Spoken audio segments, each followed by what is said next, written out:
Good evening. You are tuned to Cafe Cabaret, televised at 9 p.m. Mondays on Cambridge Community Television Channel 66. This is our 200th edition of Cafe Cabaret. As always, Cafe Cabaret is produced by Francis DiMenno. Tonight, we offer the final in our series of Comedy on the Edge.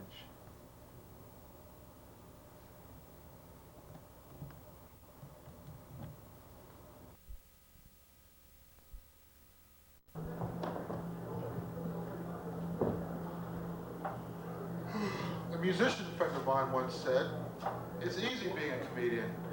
Nobody pays attention." He is a friend of mine no longer.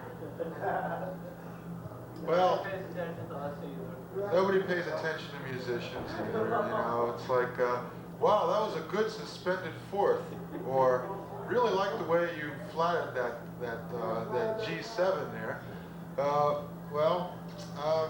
This is the 200th anniversary of Cafe Cabaret. I'm so excited, I put a ferret down my trousers in honor of the occasion.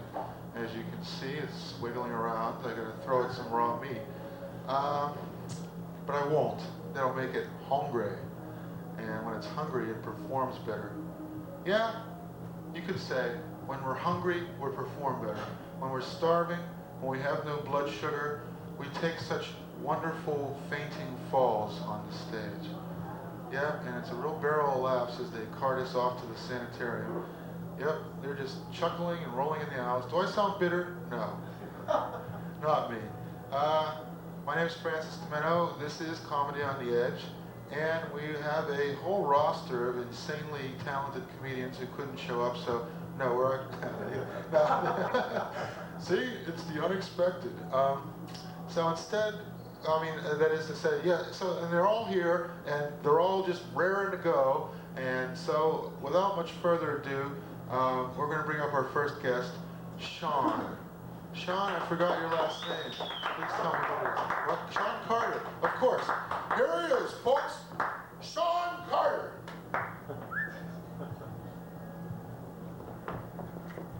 Thanks for coming out. I know I'm supposed to do comedy, but today isn't the day for that. We got serious problems in America, so we're going to digress for a few minutes. We got to talk about some problems. We got some problems in America. Number one problem, our kids are stupid. Yes, they are. And I don't just mean other people's kids. Your kids too. Yes, they are. I know it's stupid because every day, everyone thinks they have smart kids, yet you go and you meet 3 or 4 stupid people every day. You know they had to be somebody's kids. They're your kids. Your kids are stupid. And it's your fault. That's my fault too. We all do it. You know what? You know what you get stupid from the very beginning? Nursery rhymes. Think about it. And we all know the nursery rhymes, so I'm going to start one. You can go ahead and finish it. Peter, pumpkin eater, had a wife, but could not keep her. So he put her in a pumpkin shell, and there he kept her very well. Peter is a sexual abuser, you know that, right? He just took his woman and just locked her up, right? He wanted her going out to the mall, she's shopping too much, but he just locked his woman up. Then 40 years from now, your son is running around killing the pretty white women and boyfriend like OJ. You mad, right? You want to have domestic violence telethons. It ain't OJ's fault, they ready for nursery rhymes. Georgie Porgy, putting pie, kissing the girls, and some other stuff.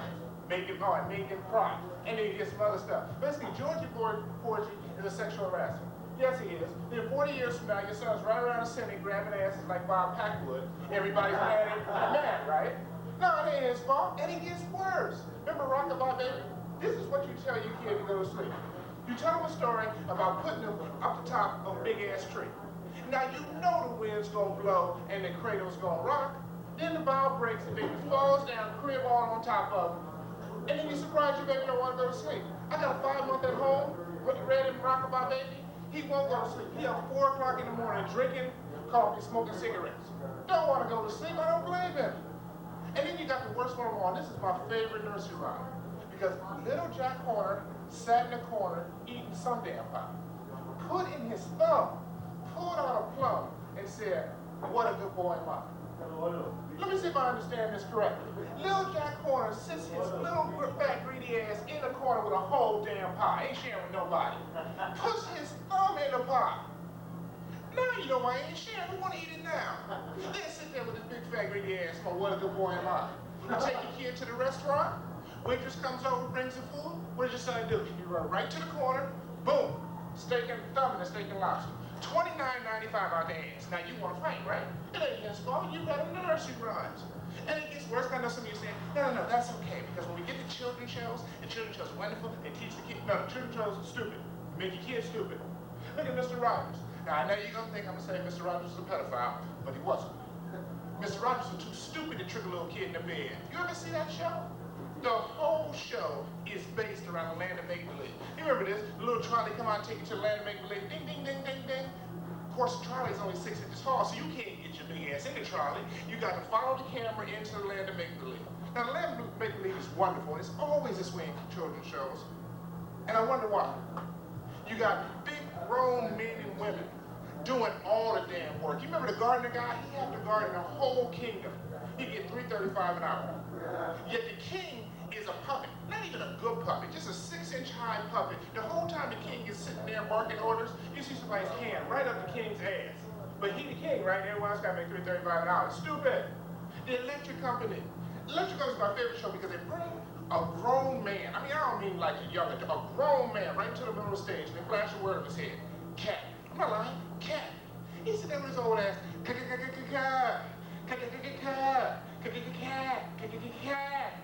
you're 6 years old. You got like cat, cat,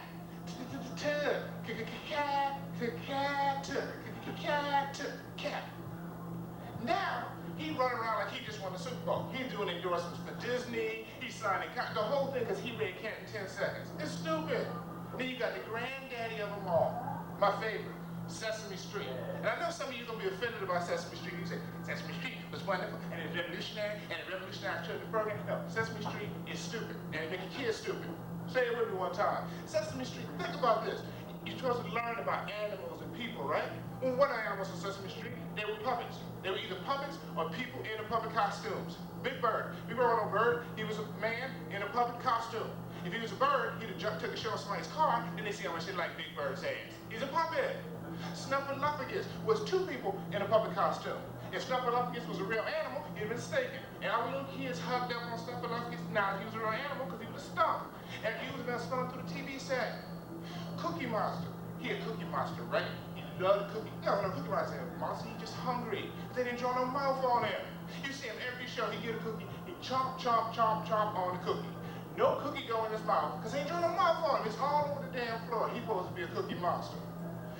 And you know the worst part is, I didn't even get to the crux of the matter. Because it got worse when you got old enough to watch your own shows like the children's cartoons. And don't get me wrong, when I was a kid, I loved the cartoons.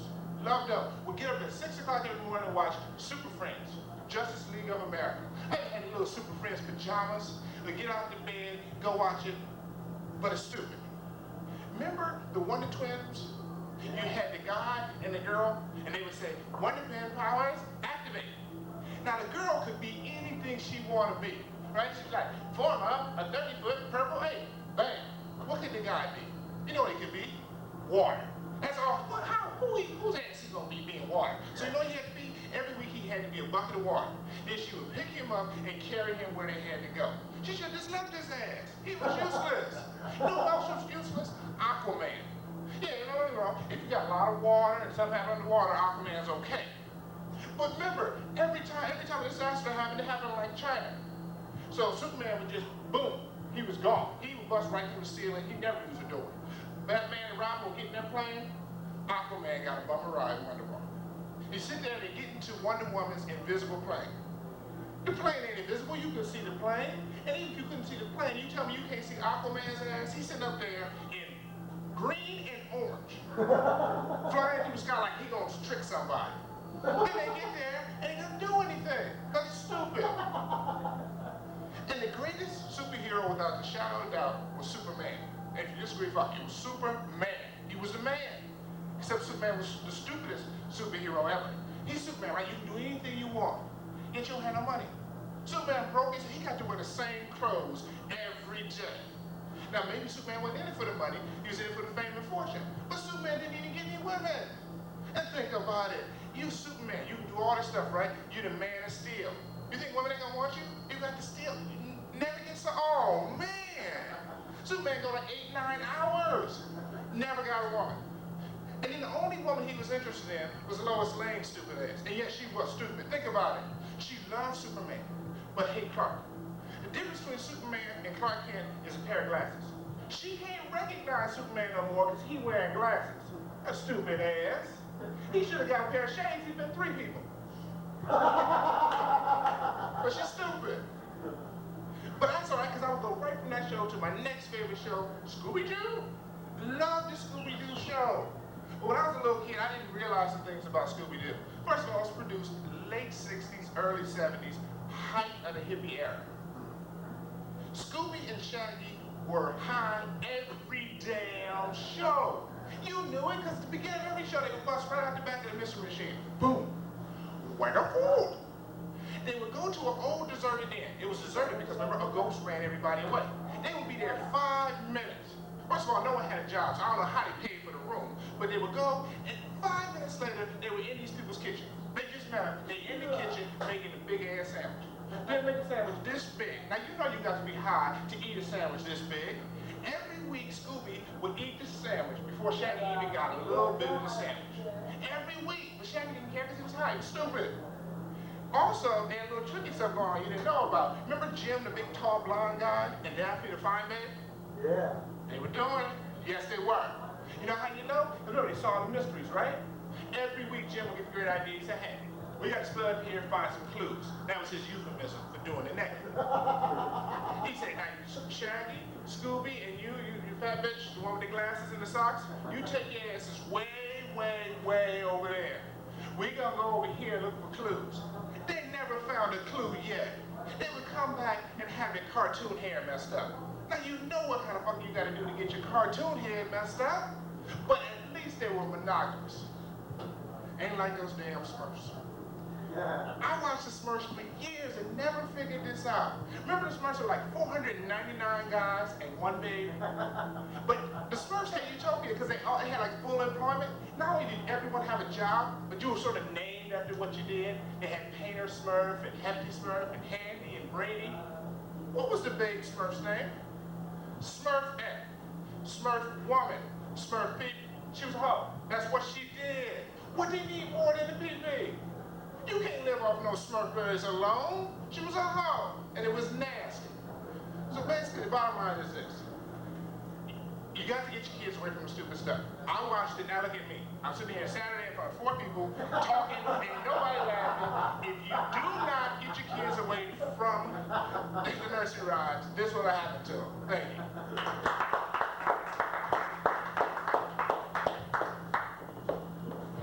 Sean Carter, let's have it. Come on, let's have it. You know, all right, let's have it. The money, let's have it. Sean Carter, wow. You know, that was wonderful. It really brought me back. But unfortunately, your demographic and mine are just a little different. But what you say about Aquaman is very accurate, except for one thing. Because he was not in the water, he was walking through air. So he'd walk down the street. If he was in water, he'd be going blah, blah, blah. But he was walking through the air. It was like, there's no resistance. He's going splash, splash. You know, they never showed that part of Aquaman. You know, it was always like, well, I'm just going to stand here and do nothing. But really, if you were really Aquaman, you'd be going, you know, water, give me water. Because if he stayed out of the water for 1 hour, he would die. He would drown. At least in the comic book, not in the cartoon version. That was a little too high concept. You know, it's a little too complicated for the kiddies to understand. Aquaman's gonna die, Mommy. Oh, don't worry. Superman will bring him some water. And Superman will spit on him, you know, super spit, and he'll be okay for another hour, and that'll be cool. Batman's utility belt. Special water for Aquaman. Saline content, 25%. Thanks, Batman. I needed that. Don't mention it. You know, the Wonder Twins, they weren't in the comic book. What the hell were they doing there? In the comic book, they had Snapper Carr. You know what his superpower was? Sitting around and listening to them tell tales of their exploits and snapping his fingers. You know, like, there's like a, Hey Aquaman, tell me about the latest adventure that the Justice League was into. Well, in the comic book, he later betrayed the Justice League. And he said, I'm sick of sitting around snapping my fingers and listening to you bohos, you know, the mouth off. So, geez, now the cartoons I used to watch were the Herculoids. Oh boy, the Herculoids. They were so great, you know, like every show was like some ugly insect-faced alien who would say, soon, my lord, the Herculoids will be destroyed, and the planet will be ours. And then this alien with a name like Zatar would say, excellent. Every show. Well, at least you got a vocabulary out of it. You know, you learned the word excellent, you know. Oh boy, I'll tell you. Those cartoons, they were the greatest. No matter what era you grow up in, you always think your cartoons are the greatest. Tom Terrific is swell, you know, 1959. I really like, you know, I really think, oh, then it was The Impossibles from 1965. And it was like cashing in, huh? Rough and Ready. Yeah, Rough and Ready, the most ugly, you know, 8 frames per second, Hanna-Barbera animation. Hi, Rough. What new adventure we have today? Oh, and Wacky Races with the snickering dog.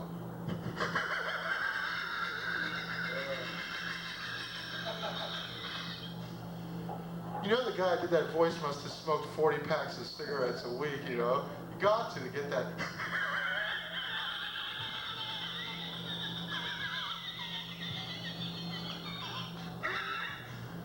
It was that last. That's the hardest part, you know? Yeah, the guy was a Paganini of phlegm who did that voice, I'm telling you. It was like... well, let's bring up our next guest, shall we? The unforgettable, fantastic, terrific, Mike Sweeney. And you hardly know me, thank you. Let's hear it for Spalding Gray over there. Doing a nice job. Thank you very much. Anybody been on a plane trip lately? Took one recently and found out, thinking to myself that, you know, airlines really want you to believe that you're a lot safer than you really are up in the air. So they'll tell you anything. Like at the beginning of the flight, they always say, your seat cushion can be used as a flotation device. Oh, this is pretty comforting considering I'm flying over farmland most of the way, you know. I'm thinking, you know, how is that? How is that practical, you know? I hope that, does this mean that if we have like engine trouble, the pilot's gonna head for the nearest reservoir? You know, is that in the flight manual, you know, the pilot's manual? I mean, I hope so, just so I can try the thing out. Never mind the safety of it, you know. I wanna try out this multi-purpose flotation device. It seems silly, you know, you're saved from certain death, but only if the plane's over water. I mean, how practical can that be, you know? Ladies and gentlemen, this is your captain speaking. I'd like to welcome you aboard our non-stop flight from Boston to Los Angeles. I'd like to tell you a little about the flight path we'll be taking today. Shortly after taking off Logan Airport, we'll be heading over the Intercoastal Waterway System, around the tip of Florida, and in about 12 hours we'll be entering the Pacific Ocean by way of the Panama Canal. On our approach into LAX, we'll be flying directly over Beverly Hills, home of swimming pools and movie stars. We'll be arriving at Los Angeles sometime tomorrow, folks, so sit back, relax, and remember, you're perfectly safe.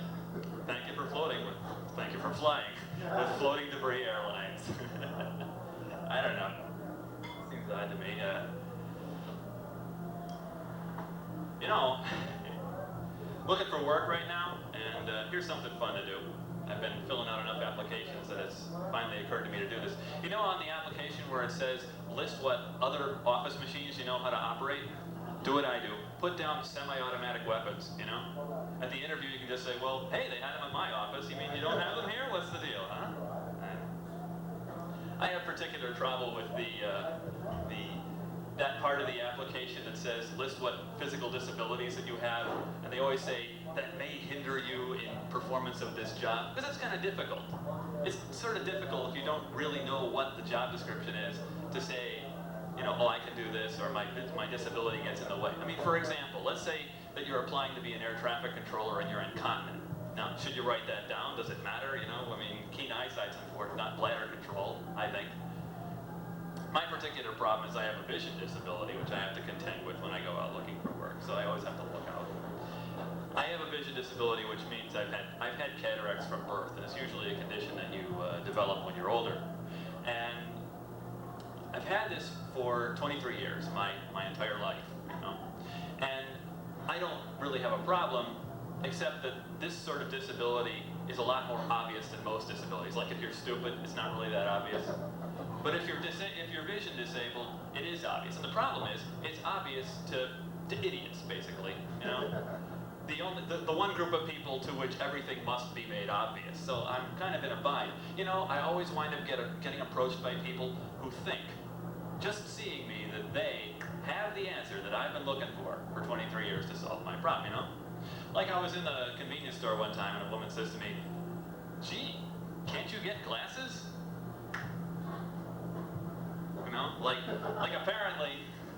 Apparently I'm just not doing enough research here, I said, well, no, this is my standard thing. I tell her what I basically told you. I've had cataracts from birth, glasses don't improve my situation. She goes, well, gee, aren't there special glasses you could get?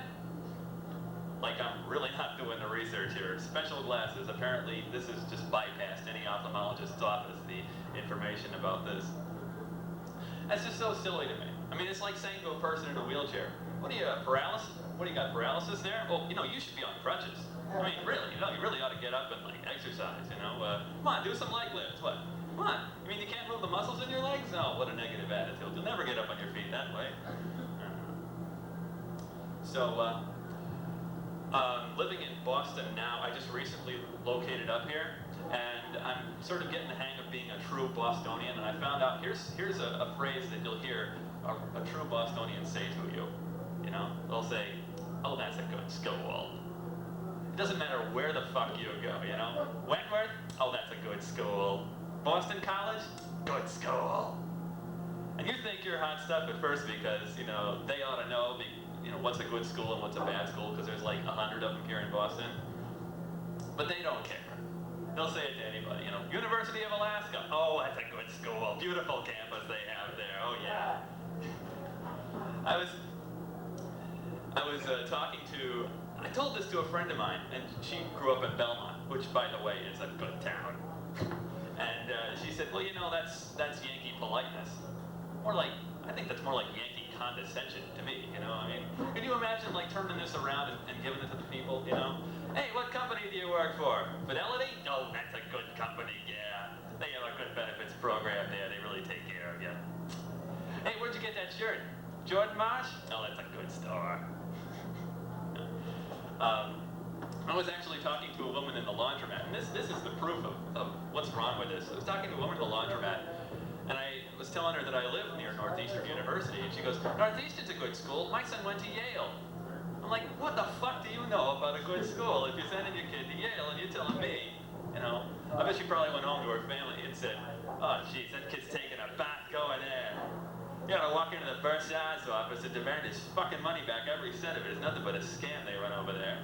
Piece of shit campus. I wouldn't wipe my ass with the place. I don't know. But Jesus, just like she said, I mean, could you imagine? What religion are you? Catholic? Oh, that's a good faith. Hey, we're Jewish. I don't know. Silly stuff.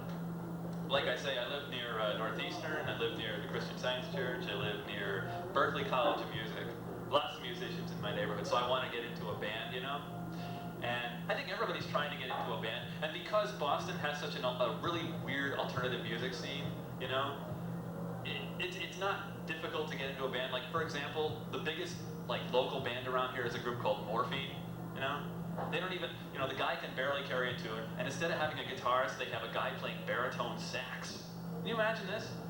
I think if you really want to be an alternative band, don't even bother to play in the clubs. Just get together in somebody's living room, get a tuba and a xylophone and a drum combo going, Get a keg and, you'll be making the scene right there. Because, I'll tell you, it's interesting.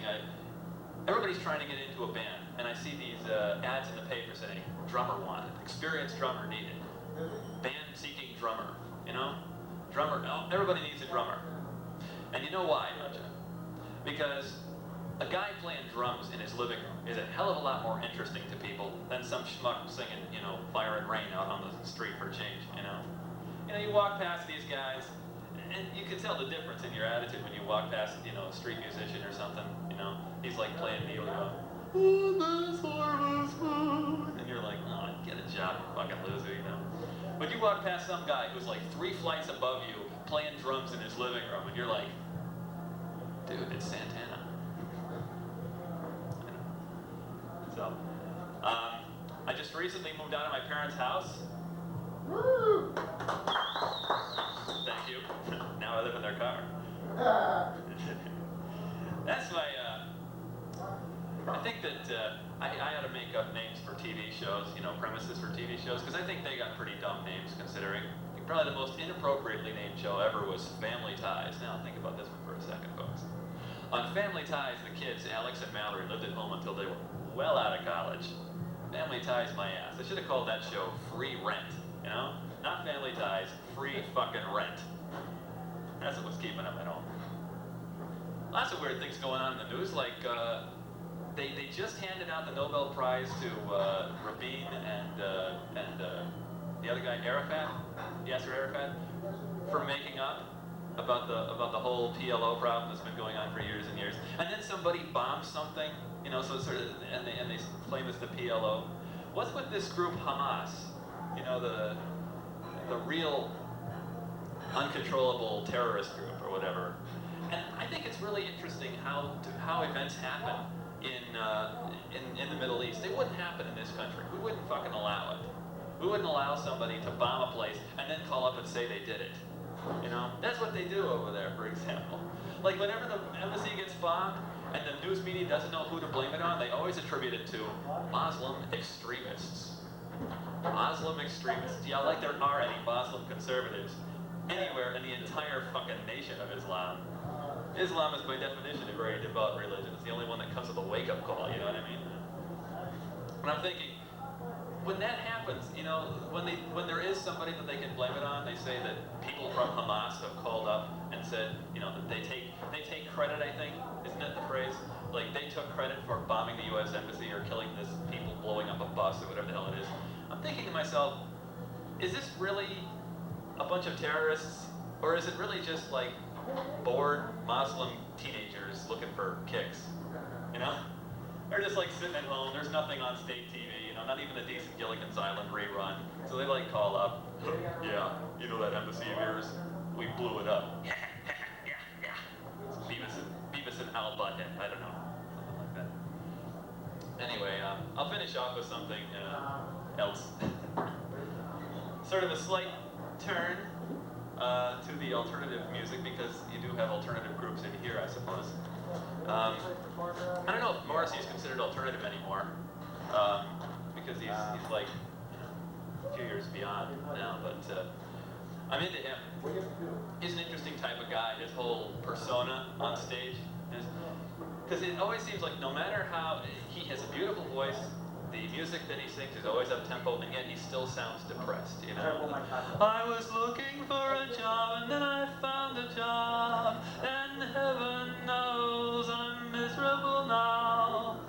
Jesus. Can you imagine seeing this guy, like, selling out? You know, wake up one morning and have him doing, like, commercial jingles or something, and now here's Morrissey for Bounce Static Sheets, you know? Staticling is bad, and staticling can stop you from doing all the laundry in life you'd like to. So ask me, ask me, ask me, ask me, ask me, ask me, because if it's not love, then it's the bounce, the bounce, the bounce, the bounce, the bounce, the bounce that will keep you from sticking together. Thank you very much. I'm Mike Sweeney, Doug Sweeney.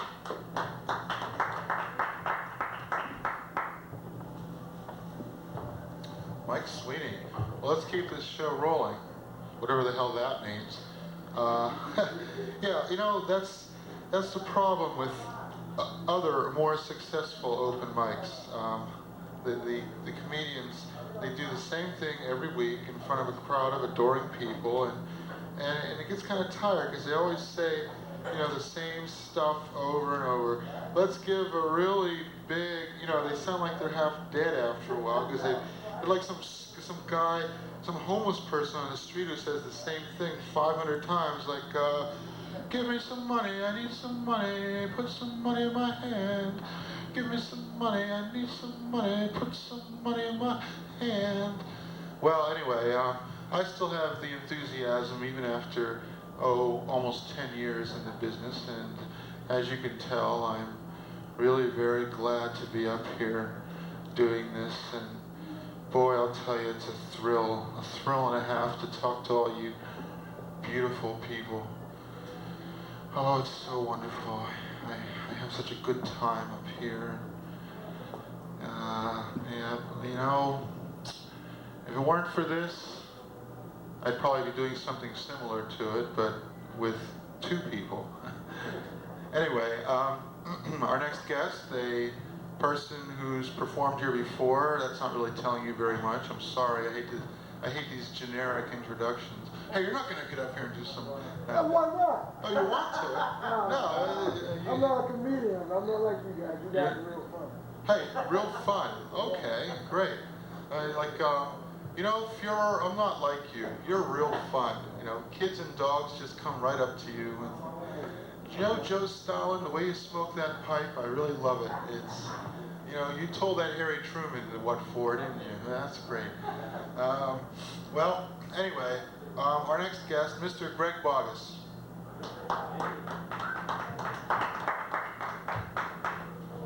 Boggis. Boggis, sorry, Mr. Boggis.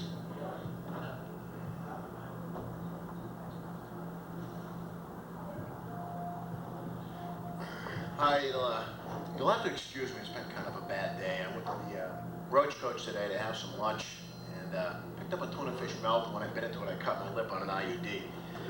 Which isn't so bad. The guy next to me chipped his tooth on a cock ring. The name is Boggis, and it's spelled B-O-G-G-I-S, and it's pronounced Boggis. And with a name like that, you must understand that I received endless amounts of hassling as a child and as a kid growing up. Boggis, boogers, booger snots, all those things were constantly laid on me as a kid. And it had an impact on me, and I still get a hassle for it. A couple of weeks ago, I live in Somerville now, and ordered Chinese food, and a guy, I made the call, made my order, and the guy said, "What's your name?" And I said, "Greg Boggis," and he started laughing, and I said, "That's my real name." So anyways, I came down, gave him my license as proof, as verification of my real name, and he said, "I'm sorry." And I said, "By the way, what's your name?" And he said, "Yip Chow." I can just imagine the surprise. This guy is named after a Chinese pet food, and he's giving me a hard time for my name. But I got back at him when I wrote my check. I sent him a bogus check. But ultimately, he got the last laugh because I found a tapeworm in my lo mein.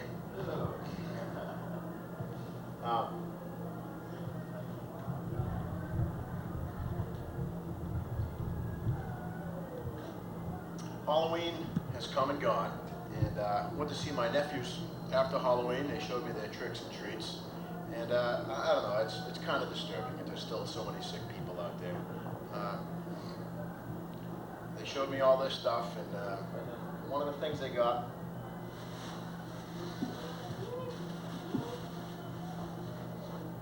and I couldn't believe it.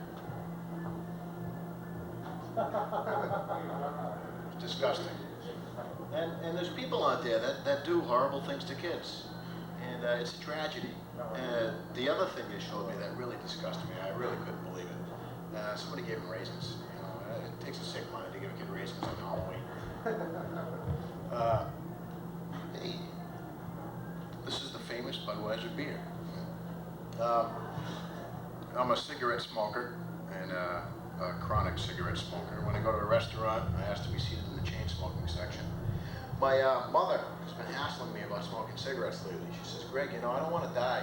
She said, "I don't want you to die." She said, "I don't want to bury one of my children before I die." I said, "Ain't no sweat, Mom. If I come up with lung cancer, died. She said to me,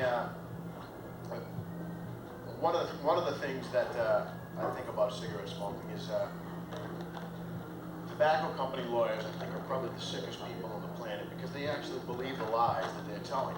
I was watching CNN, and there was a guy saying, in all honesty, he said, cigarettes are no more addictive than Twinkies. Than Twinkies. I couldn't believe it. This guy was actually serious. And I figured to myself, the day that I wake up at 2 in the morning to rummage a half-chewed Twinkie out of a trash barrel to smoke is the day that I believe that line. As I said earlier, my name is Greg Boggis, and I'm from New Hampshire, and I'm a congressman who just got voted out of office in this recent election, the Republican landslide. My congressman's name was Dick Sweat, and that was his name. His name was Richard Sweat, but he went by the name Dick Sweat. And I had to give the guy credit for it, and I kind of realized that the reason why he went by the name Dick Sweat is it's a name that catches you. It kind of took a heat off me being named Boggis. But he capitalized on that too. When he ran for office, he used different campaign slogans. One of his best ones was "Vote for Dick Sweat." He worked so hard in Congress, they don't call him Dick Sweat for nothing.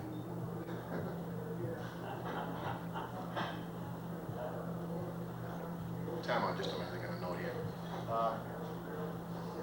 My previous job before coming down to Boston, I'm working at a design company now. I was a college security officer, and in a lot of respects, college security, I think, is a lot like comedy, because you get paid money to have people laugh at you. One of the truest stories that I have was one of my colleagues had found a fire alarm in one of the dorms. Part of the job is you go, take your keys, open up all the dorm rooms, make sure that all the students and good doobies, and evacuate the building. Well, he's in the process of opening all the doors, making sure the kids have left. He opens up a room door, and this is the God's honest truth, opens up the door, a naked guy jumps out of his bed and off an inflatable doll. His only comment to him was, "Hey pal, inflate your date and evacuate." And that's a true story. And that's the kind of school that I worked at. Now that I'm in Boston, Somerville, and this big metropolitan area, I'm kind of looking forward to finding a woman who will go out with me. And being kind of a sick guy, I have a tough time. And I've got a lot of opening lines that I use, and I'm hoping that they work, because they didn't really seem to do too well with the no-tooth plaid shirt set females in New Hampshire. A couple of my best opening lines are, "Hi, my name is Greg, I'm a cannibal, and I'd like to take you out to eat."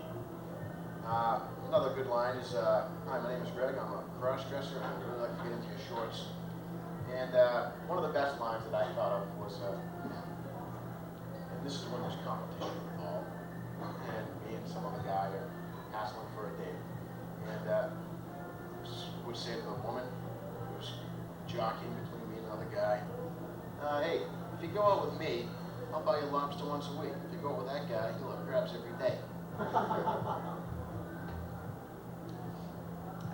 With politics in the news, I guess one of the biggest issues that I've heard about, or two of the biggest issues that I heard about, are the lack of prayer and God in schools, and also the other issue is the dissemination of birth control devices, such things in schools. And they kind of equal each other out, because you got to figure, if there's condoms and birth control pills being given to kids, you know that at 10:30, 11 o'clock on a Saturday night, screams of "Oh God, are going to be echoing through our cars throughout the state." And on a closing note, bless you. On a closing note, I gotta look at my bottle here. No, I wrote those on my cigarette pen.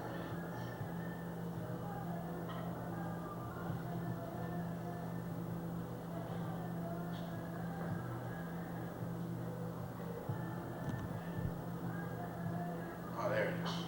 Surgeon General's warning. Oh, I thought I'd written it down.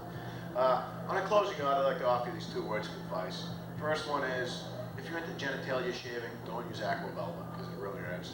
And the final one is, if you're the kind of person who's gone through your life with your head up your ass, do yourself a favor, open up your mouth so you can see the light at the end of the tunnel.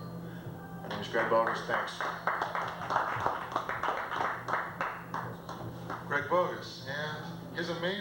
Walgreens bag.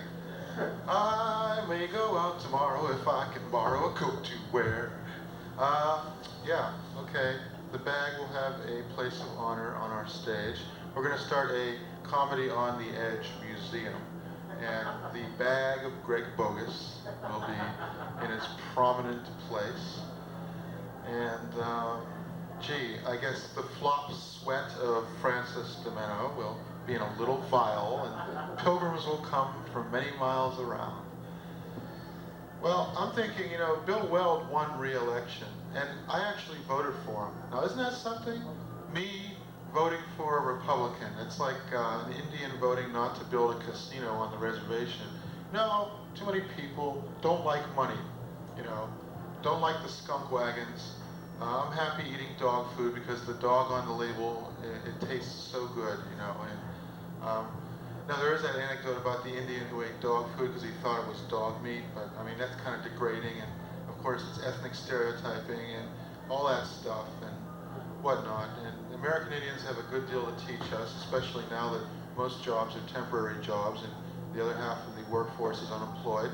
And well, anyway, yes. So Bill Weld won, and if Colin Powell runs in 1996 and Bill Weld is his vice president on the GOP Republican ticket, I might even vote for them. But I came up with a campaign slogan for them. Colin Powell and Bill Weld, elect a soldier and a solder. Powell Weld.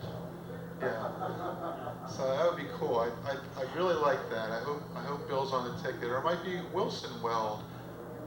You know, elect a racket and a solder. It doesn't make any sense, but hey, you know, I just thought of it, so that's cool. Or is it? Who cares? I don't know. Don't leave me.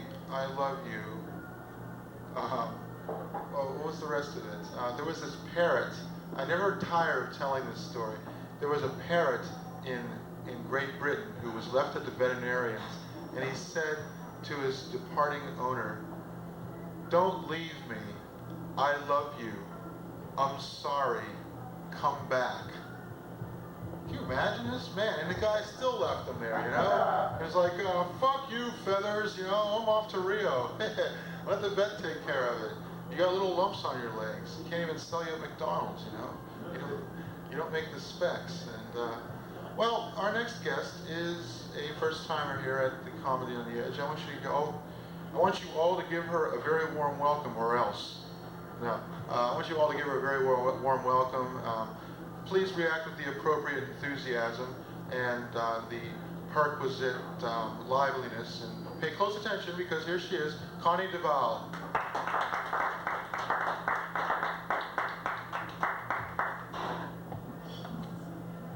Hi. How are you?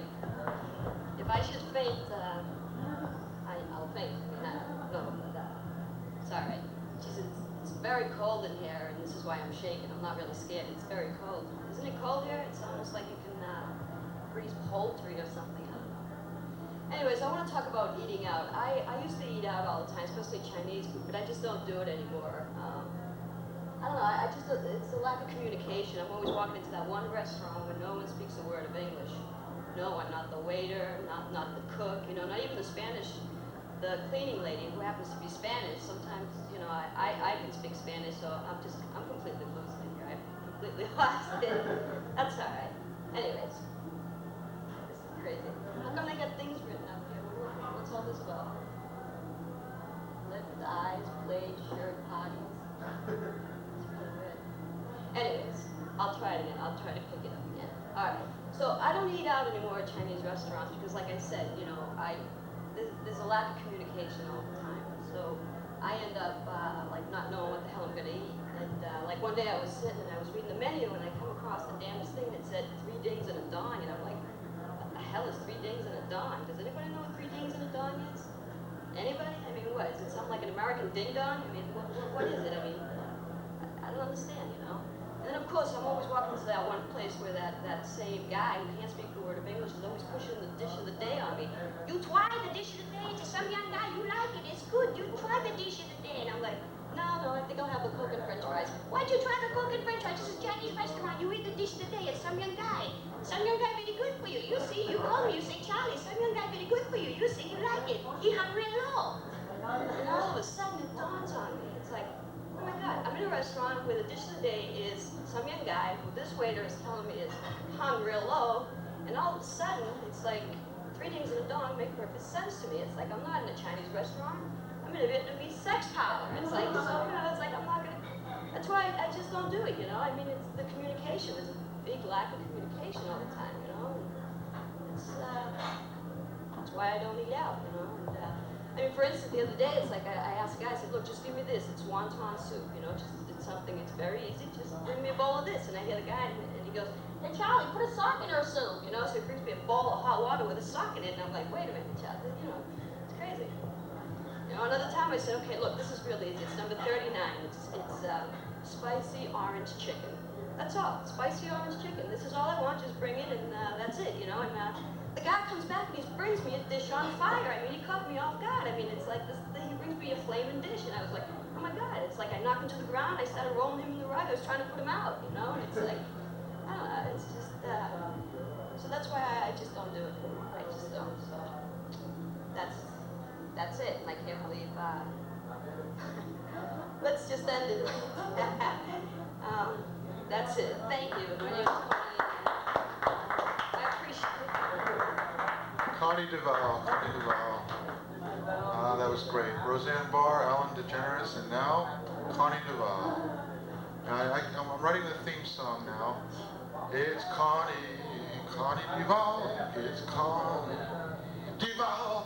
You know, and it's the DeValle that makes it, you know. What makes your blue eye so blue? How? That's my Connie DeValle. Hey, you know, I mean, it'd be cool.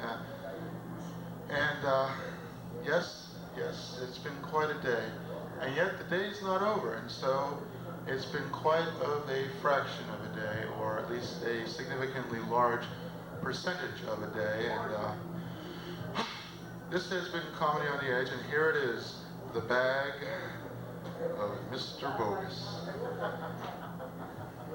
enshrined along with the milk crate of Phil Berliner and other shrine-like artifacts. And of course, we'll have the sweater of Sean Carter hanging on display, and the jacket of Mike Sweeney. And yes, did you? Yeah, come. Well, get on up and dance with me. Get on up now. Why do you let yourself down for a fall? Oh, you know that you're never best. What's your name? Kathy what? Visclovich. Kathy Visclovich. All right. Kathy Visclovich, please. Hello there. I hear they have a new training program out for substitute teachers. It's being held at Foxborough Stadium by the New England Patriots. But seriously, I knew a construction worker that was really good in the kitchen. Some of his specialties were leveled eggs, grilled hamburgers, Union soup, breast of anything.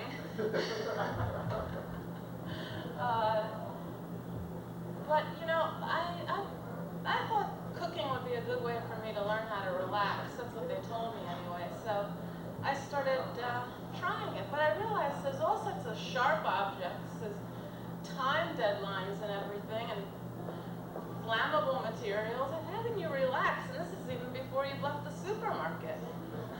Forget it. But really, I'm having a lot of problems with my cat. She's really demanding. She wants me to clean her up and pet her and feed her every day. Not only that, now she's demanding a motorcycle and part of my investments. I mean, what am I, made of money or something?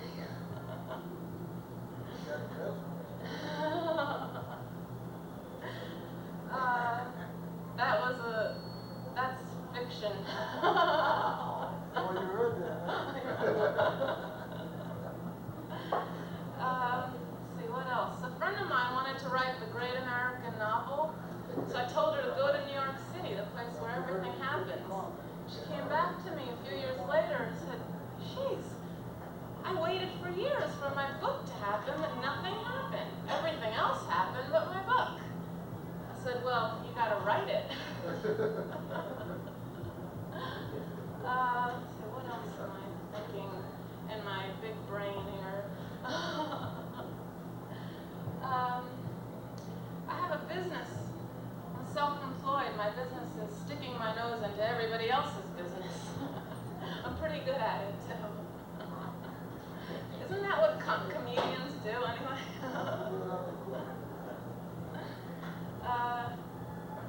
And I think that's about it.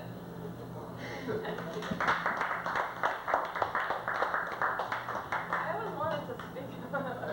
Well, hi, this is Walter Winchell. Good evening to all the ships at sea. Ladies and gentlemen, aunts and uncles, 300,000 people died today in China. And in other news, the Mets just won the World Series.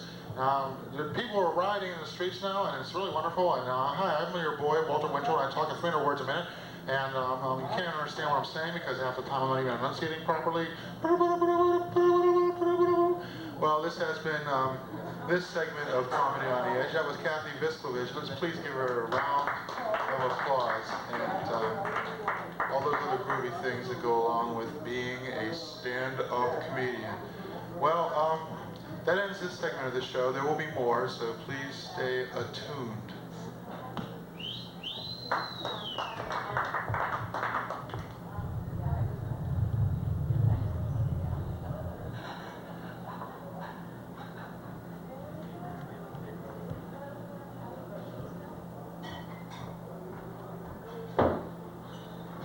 Hello, welcome to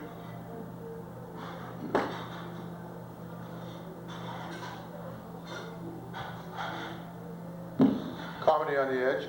I'm Spritle from Speed Racer. Chip, go! Speed, go! Those are some of my greatest hits. No, actually, my name is Francis DiMenno. This is the incredibly prestigious Comedy on the Edge show, which future historians will totally ignore as being insignificant, minor, not even worthy of notice. Not like the Peaches Browning and scandal of the 1920s, which has brought to us the immortal phrase, "Woof, woof, don't be a goof."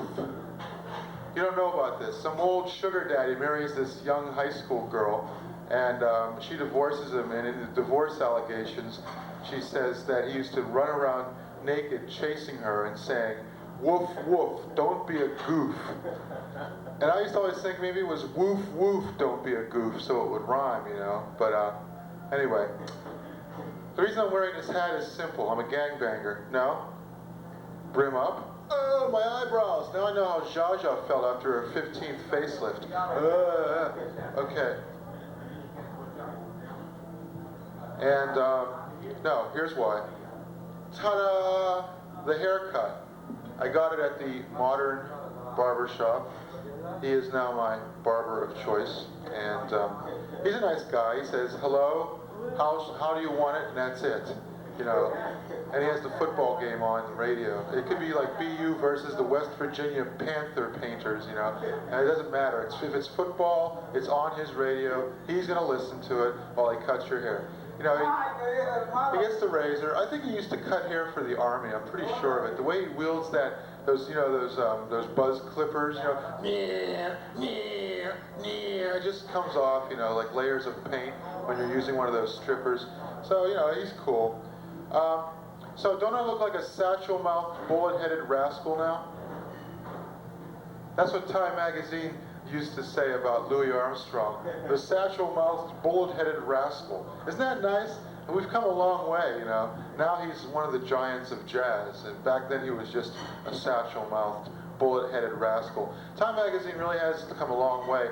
Now they'll defend the president no matter who it is and no matter what he does, you know. Well, he's still our president, and they print these patriotic letters from Marines, you know, like, well, regardless of what you say, I still say our president is doing a damn fine job. That pact with the devil he made back in May, I don't care what you say. It brought us a lot of good things. Oil is now down to 20 cents an ounce, a barrel, and that pact with the devil, it may be, the Christian right might object, but I think our president's doing a damn fine job. It's always the same three words, damn fine job. I'm a former Marine, so it's okay for me to be mildly profane. He's doing a damn fine job. I'm a Marine. I take orders from screaming sergeants 18 hours a day, so I know what I'm talking about when I comment about the president. He's doing a damn fine job.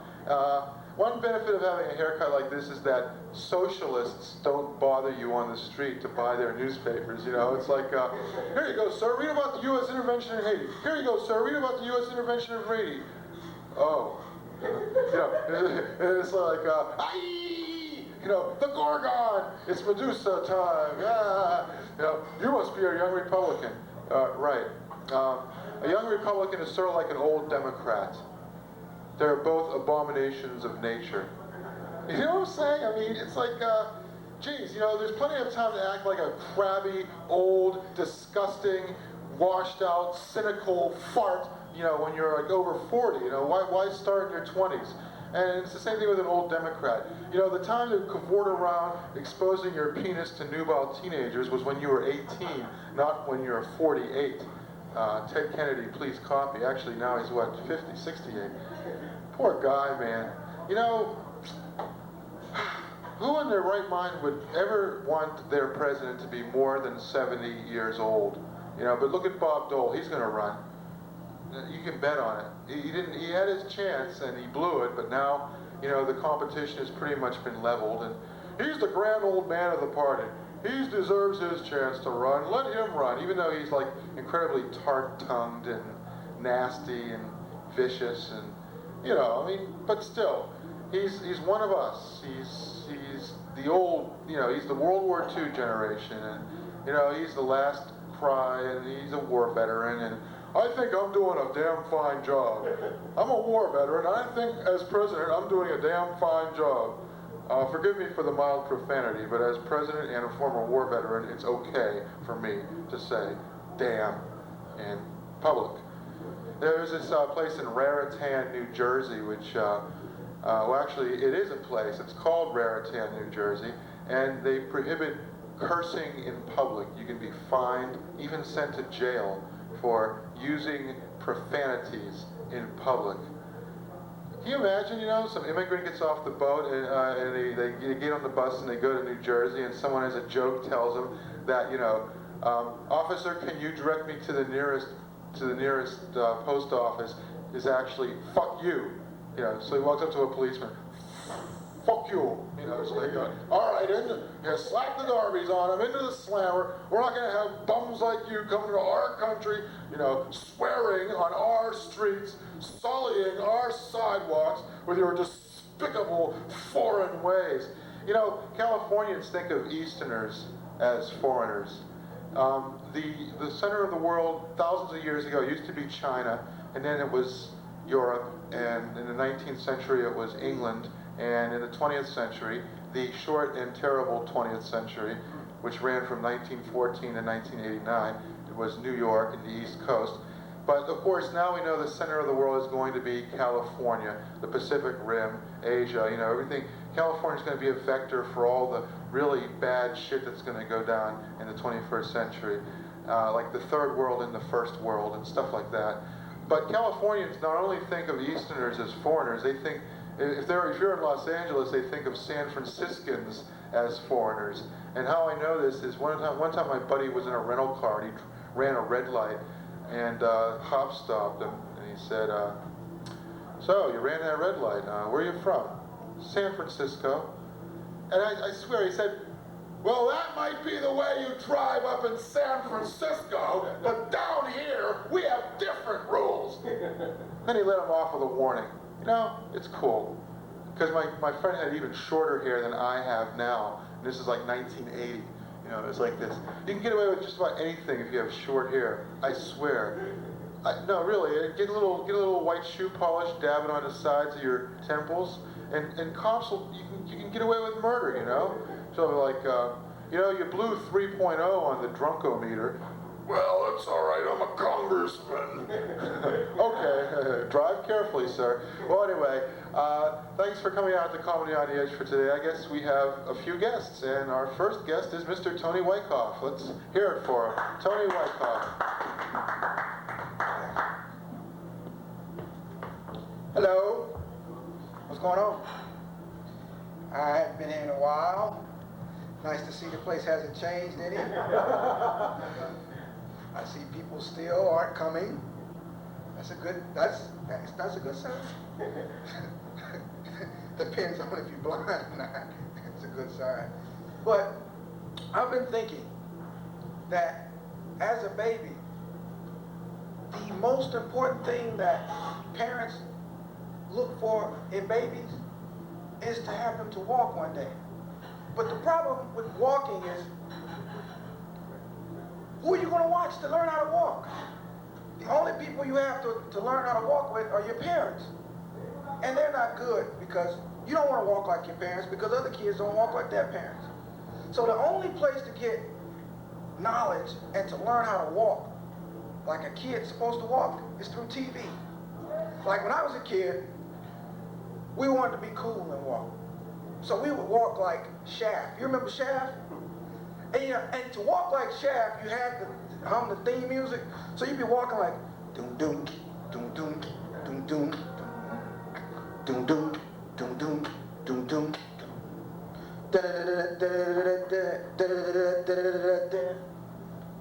Doom doom. Then you stand there. But then you wanted to move a little further. So you start thinking about, who else can I walk like? So then you had an angry walk. And your angry walk is when you're sitting in class and the teacher says to you, Anthony, get up. I'm going to give you 2 swats, because you kept talking. And you get mad because you got in trouble. So you start imitating George Jefferson. You get up. So what you going to do? I'm in trouble? I don't care. I don't care. 2 pops ain't going to hurt me. So you think about George Jefferson, but then you get a little older and you start trying to connect with your neighborhood friends. So you start looking at the coolest guy in your neighborhood, so you want to walk like him. But our coolest guy wasn't cool. We walked like him because we were scared, because his 2 brothers were in the prison, and we wanted to just imitate him because we didn't want him to beat us up. But his problem is that he used to walk like this. Can you imagine kids in a neighborhood and all the kids in the neighborhood walking like this? And we all walked like that until we realized the reason why he walked like that was because he had a separated shoulder. It's okay. And another thing, running. How do you learn how to run? How do you learn how to run? Because walking, you get the basics from your parents because they walk. You don't want to walk like them. But running, you don't know how to run because you've never seen your parents run unless they play basketball or football. Then you never seen your mother run. So running was a big thing. And the only person that ran cool enough for a kid, well, for me, was Steve Austin, the $6 Million Man. You remember when you're outside and your friend, like Ernest, starts screaming, Andy! So you get that bionic ear, you become the bionic woman for just a second. You listen, oh, it's coming from over there. And then you close one eye like Steve Austin used to do. And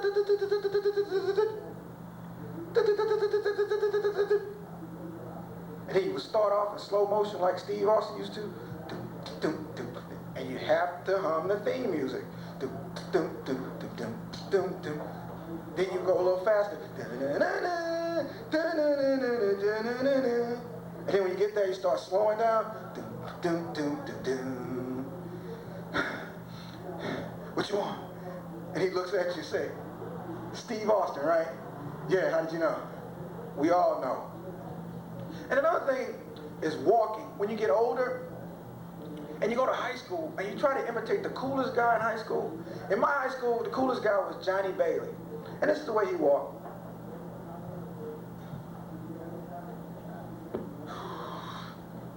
So everybody wanted to walk like him. So I would walk like Johnny Bailey. And they said, what, you Johnny Bailey now? So when that played out, then he started walking like Alonzo Pierce. This is another cool walk. And Low walked like this. No bounce. He just glided. And then when they say, are you Alonzo Pierce then? You start saying to yourself, yeah, I am. Because his walk was cool.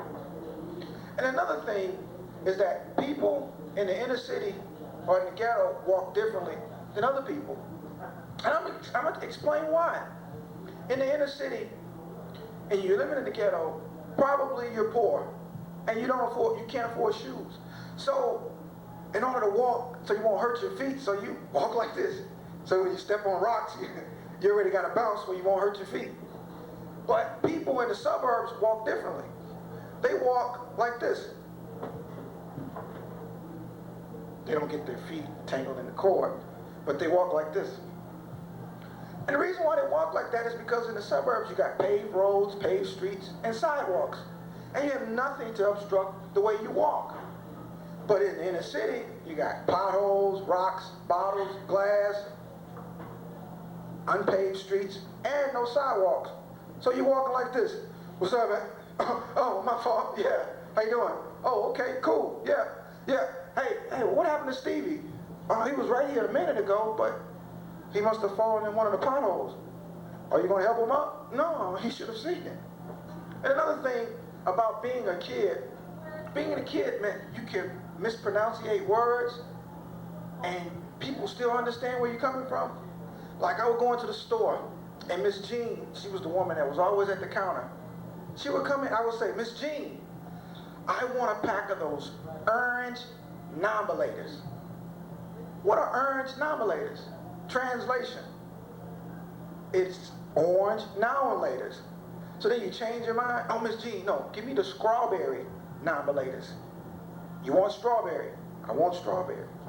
So you get your strawberry nomelators. You go outside, your friend said, did you get your nomelators? I got my nomelators. What kind did you get? Strawberry? Yeah, strawberry. And then you start talking about what happened the night before. Hey man, did you see Richard Pryor on The Tonight Show with Johnny Carson last night? Yeah, I seen it. I sure did. I seen it.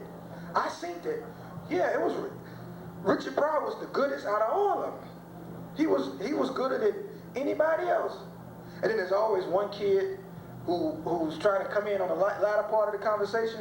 He walks up, hey, what y'all talking about? Oh, we're talking about Richard Pryor on The Tonight Show. Oh yeah, I seen that.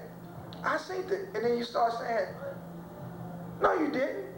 And he says to you, yeah, I did. You remember I talked to you earlier. Remember? You don't remember? And those were words we couldn't pronounce as kids.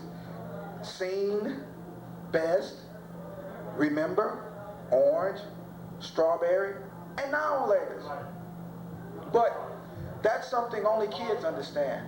So as kids, we understood it, and everything was cool.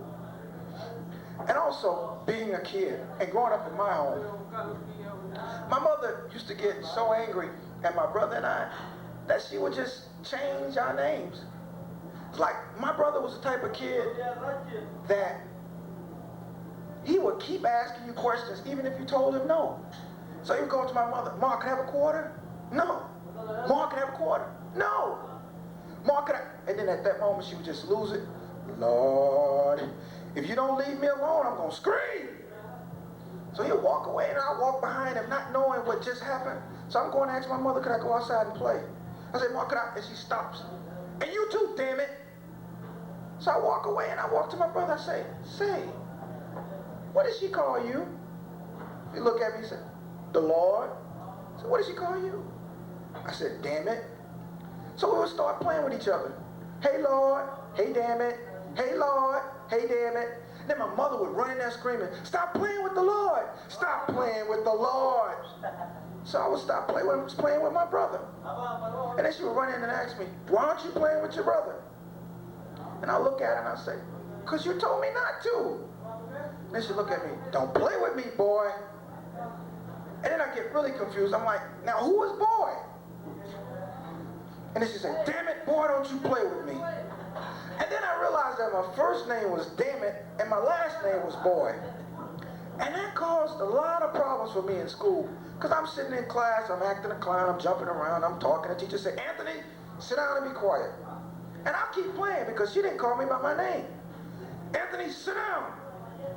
And I keep playing, and she said, boy, if you don't sit down. And then I sit down because she called me by my last name. And then I would get home, and there would be times when my mother would just forget what she called us and get our names confused, especially when my brother and I were fighting. And my brother was like, when we were 10 and 12 years old, he was like 6'2", and I was like 3 feet 1. And he would be on top of me, and I'm on the floor, and he's slapping me around. And every time he slaps me, I have to say, yes, Lord. So he slapped me, he says, you hear me, damn it? Yes, Lord. You hear me, damn it? Yes, Lord. You hear me, damn it? Yes, Lord. And then my mother would come in and say, Lord, if you don't get off that floor, and I would get so angry, I'd push my brother off of me. And I look at her and I tell her, I'm not Lord, I'm damn it. He's Lord. And from that moment on, I got blamed for everything that went wrong in that house. Like my brother would be in the kitchen cooking, trying to cook. And he's fumbling with dishes and pots rattling. And my mother would scream out, Lord, what are you doing in there? But when he broke something, and you heard a glass crash or a pot fall, she would run in, damn it, boy, what are you doing? And I would run in and I'm screaming, I didn't do that. The Lord did it. And then at that moment, my grandmother, who's very religious, would walk in, and she'd walk over to me and start shaking me. The Lord didn't do that. Damn it. So I'm walking away like, man, what kind of house is this? You can't play with anybody. You get blamed for things you didn't do. But then it really got confusing. When my father came back home, when I was 10 years old, after he had been gone for 10 years, and my brother and I went to the door, and we didn't know who he was. So we called my mother, and my mother walked to the door, and she opened the door, and she said, Jesus, where have you been? So my brother and I in the back room, we looking at each other like, who is Jesus? And then my brother realized that since he was the Lord and I was damn it, and my father was Jesus, that he had seniority over us. So my brother would start ordering us around. Damn it, get me a sandwich. And don't ask Jesus to help you. But unfortunately for my brother, after my father spent a couple of nights with my mother on our home, he wasn't Jesus anymore. He was God, oh God, which made me Jesus. I'm Tony Wycoff. Thank you.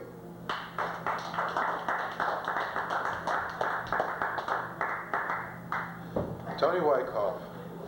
Tony Wycoff. I'm practicing. Tony Wycoff. Yeah. Tony Wycoff. Yeah.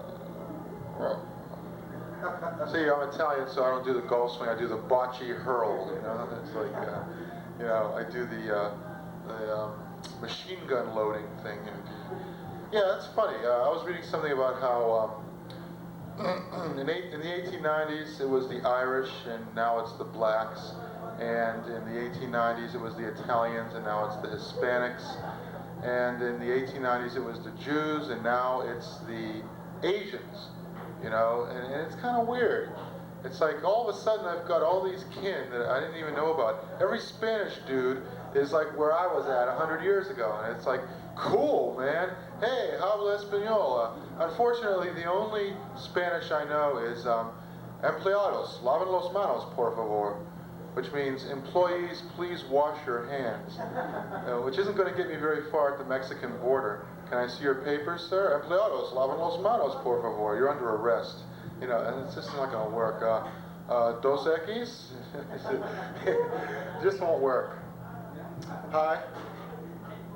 My name's Spritel from the Speed Racer Show. It's like, no, well, anyway.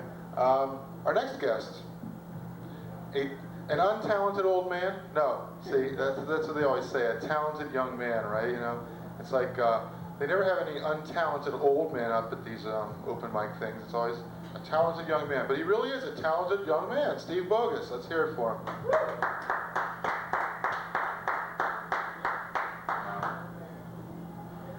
Thank you. That's Francis DiMenno. My name is Greg Boggis. Oh, sorry, Steve. I'm sorry. It's been a bad day. I had to cancel a big trip. Price of LSD has gotten too high.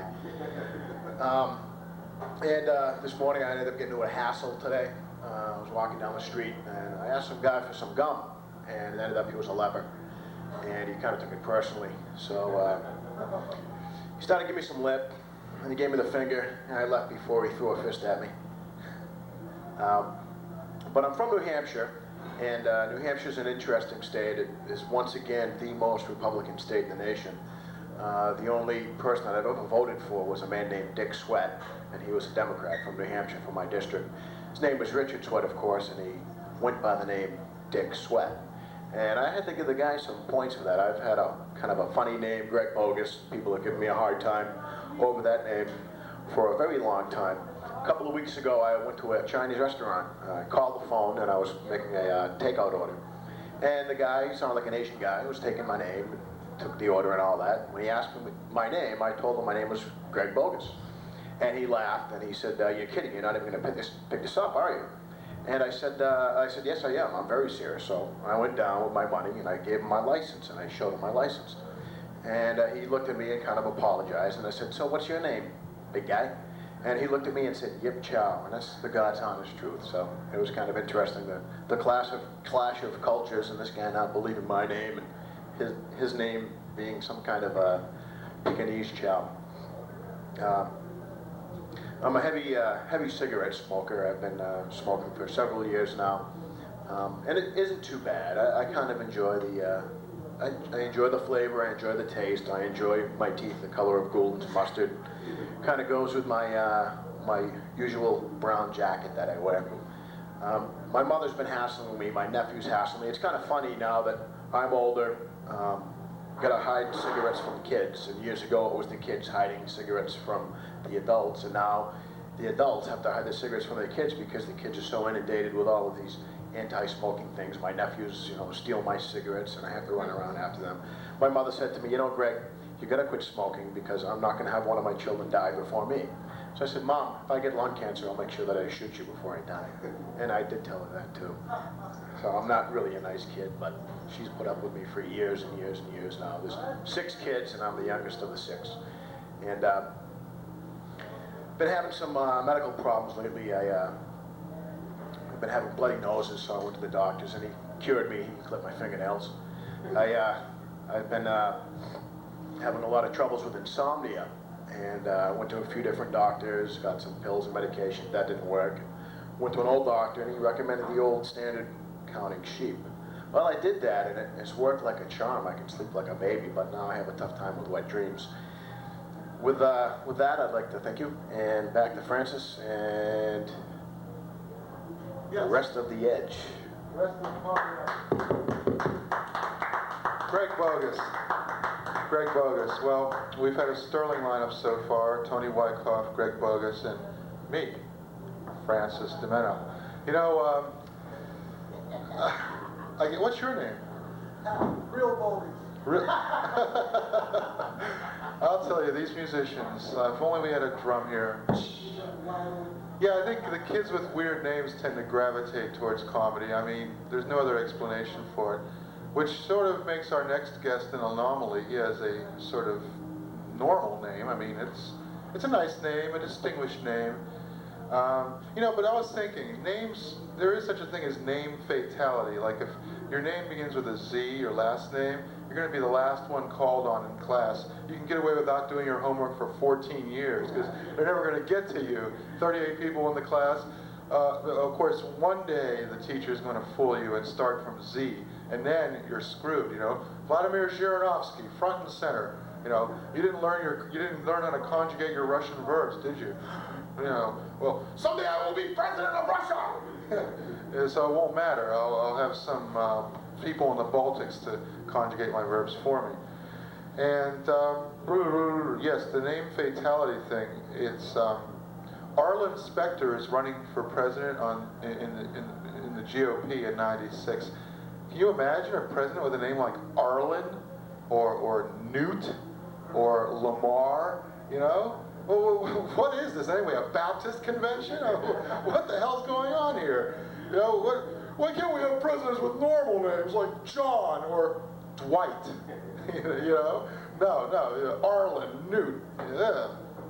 You know, that's why Bob Dole has a real shot at it. You know, Bob Dole. You know, good Bob Dole. You know, the Russians aren't going to fuck with somebody whose name is Bob Dole. You know, because they know where that's at. You know, it's like Bob Dole. You know, oh, be careful, it's Bob Dole. Yeah. So anyway, and the Japanese aren't going to screw with them either. Bob Dole. Sprite will go. And anyway, our next guest is named Jonathan Eder. Let's give him a hand, Jonathan Eder.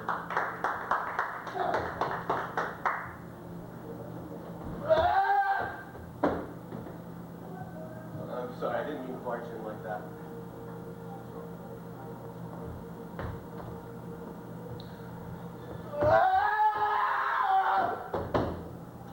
I meant to barge in like that. Thank you, Francis.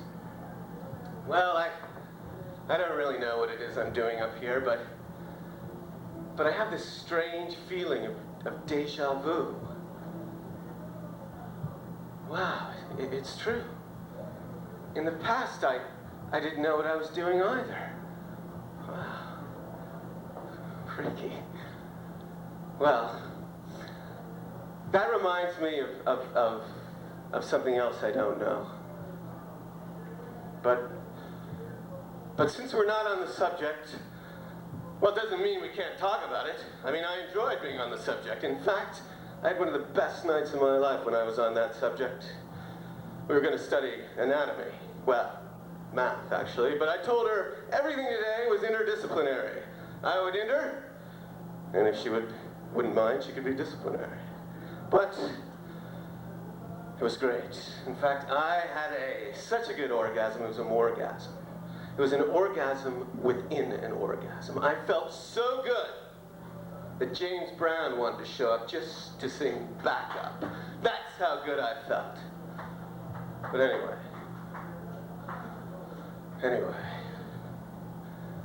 let me just ask you one question.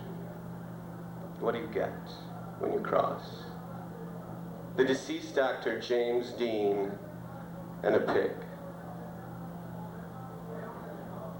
It's very important that you know this. When you cross the deceased actor James Dean and a pig, what you get is an angry young spam. Of course, in a sense, we are all angry young spam. Because, like spam, nobody really wants to eat us. All right, you know, maybe if your girl or boyfriend likes to eat spam, you're gonna have a pretty good sexual life because you'll probably not have too much trouble getting your needs met. Just put your condoms next to the mouthwash. Spam. Spam. I am son of spam. I am son of this preservative culture. I am son of spam. Angry at a society which will not allow me to indulge my desired piggish nature, but will only let me be a synthetic replication of a pig, a post office employee. I am son of spam. All right, it's true, I'm a little deranged. Yes, it's true. My stove won't work, and as a result, I am forced to eat cold spam. Cold spam! What could be worse? Spam that I dug out of a Mormon cellar, a chintzy Mormon cellar. Because there's no expiration date on spam. None.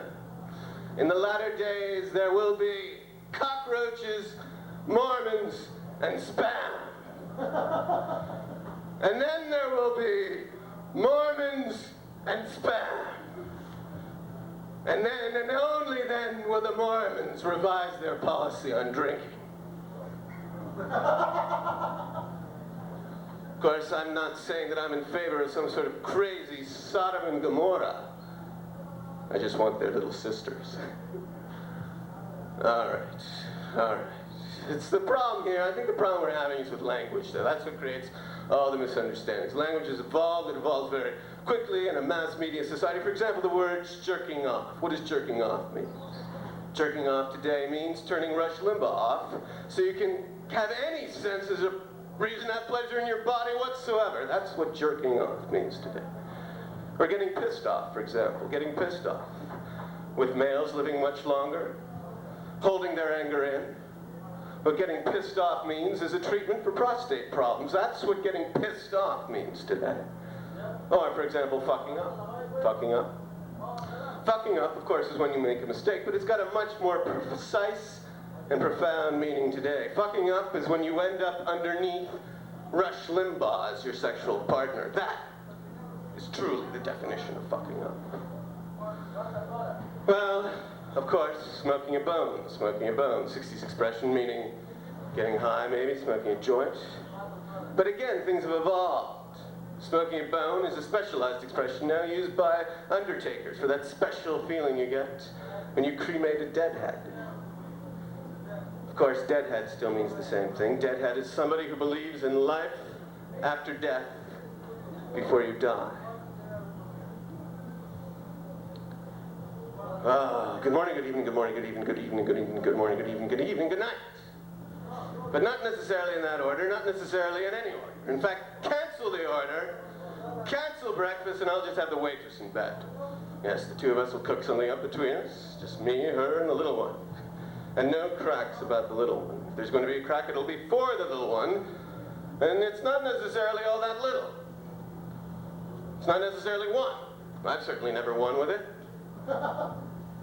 It's not necessarily little, although it does tend to get me crawling around in my hands and knees. But, forget it. Just cancel the order, cancel the order, cancel the breakfast, cancel the waitress, and bring me lunch, when hopefully she'll have more of an appetite. Good morning, good evening, good morning, good evening, good evening, good evening, good afternoon, good evening, good night. And I'll tell you, I have nothing but the most honorable of intentions towards this waitress. Nothing but the most honorable of intentions. In fact, I'm going to be able to be honored for most of the afternoon as well as the morning. That's how honorable my intentions are, yes. My notions are intentional. They're honorable.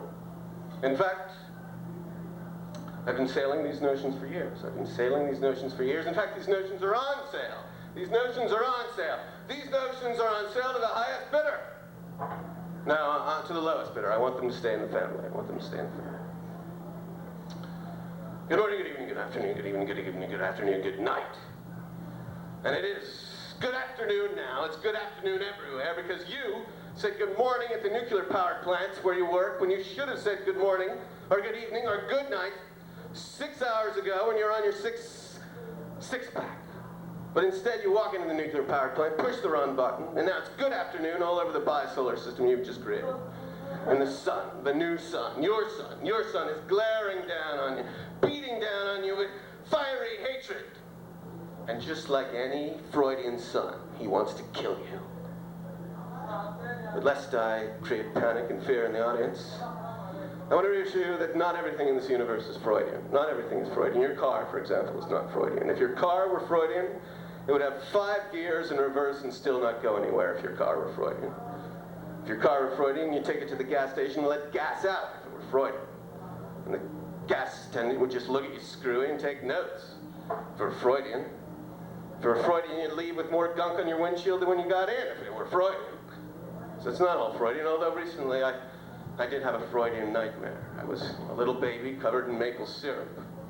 My mother and father on either side of me pulling on each arm in opposite directions, each saying, "Let go of my ego! Let go of my ego!" It was awful. It was awful. But not everything in this world is Freudian. Not everything is Freudian. Although everyone, whatever culture, everyone in some form or another reveres the unconscious. We all revere and worship the unconscious, which helps explain Muhammad Ali's ongoing popularity. Of course, I once went to see the great man for spiritual guidance and wisdom. And he told me there are two ways. One way is the way of Allah.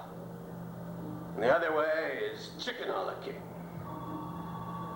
But I had to get out of there because then he looked at me and ordered toast. So I I bolted out of that room, I was charging down the corridor, and I was running and running, but this is a big place, it's a mansion, it's the man's mansion. It just won't end, and I want to take a break, but I can't because there are no restrooms anywhere, and so I'm having to make it, I'm panting, finally I burst out the door, and lo and behold, there's a car there, and I jump into the car, but it's got keys in it and everything, but it's a Freudian car, and it's going backwards, and I want to get out, but I can't, because every time I make a move for the door, Howard Cosell's voice tells me, fasten your seatbelt. This is the trip of your life. So I've got to keep going. I'm in the car, but it's going kind of slowly now. It's going kind of slowly, and every once in a while it'll turn and it'll point east and let the air out of its front tires and just sit there. And then it'll get going, and then we start moving backwards, and we're floating like a butterfly. And then the exhaust pipe goes shooting out and quivers, and we go sailing to a 1960s female dormitory, and I'm saying, I'm the greatest, I'm the greatest, I'm the greatest. And then it crashes to a stop. And there's little Cassius Clay in his mommy's lap, and I'm a baby too, and he's trying to suck on her tit, but he can't, because she's bopping and weaving around, and he's dancing, he's trying to get, and he finally gets pissed off and just knocks her out and has a drink. And then he grows to the full titanic stature of Muhammad or Cassius at his prime, and he looks at me and he says, good night. And I said, good morning, good afternoon, good evening, good afternoon, good night. He says, good night. I said, good evening, good afternoon, good morning, good evening, good afternoon, good evening, good morning, good afternoon, good night. He says, good night. And I said, good evening, good afternoon, good evening, good morning, good afternoon, good afternoon, good evening, good night. And then he passes out because he's been up for so long. Thank you very much.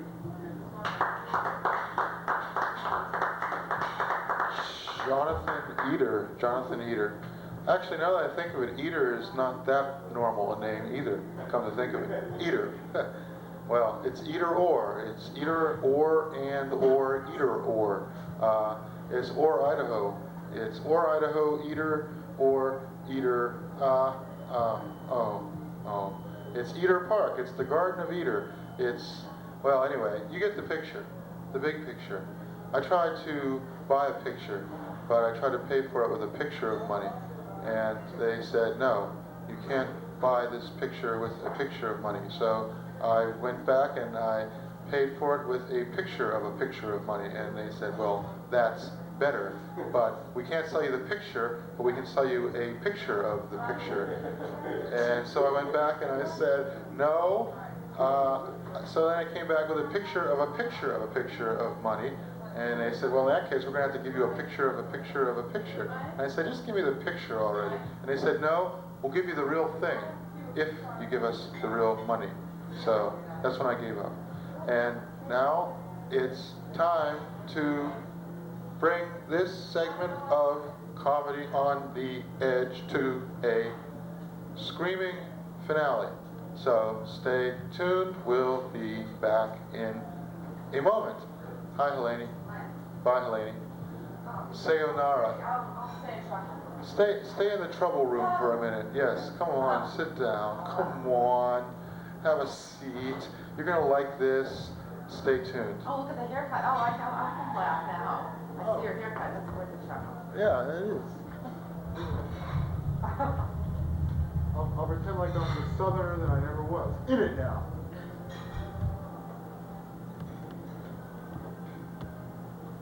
Now, Crosby, Stills, and Nash. It's Phil! It's Squits! It's Phil! Get on it's Squits! I won't wash his hand for 10 minutes. Whoa, whoa, whoa, whoa, whoa, whoa,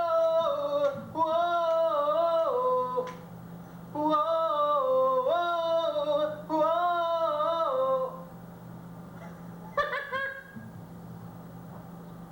Hi, Phil. How's it going, Phil? This is not art. This is art, not this. No, it's comedy. It's comedy on the edge. That's right, comedy on the edge. And whoa, where are you going? We're just gonna do a chorus of Itty Bitty Pretty One. Hey, wait a minute. I have to.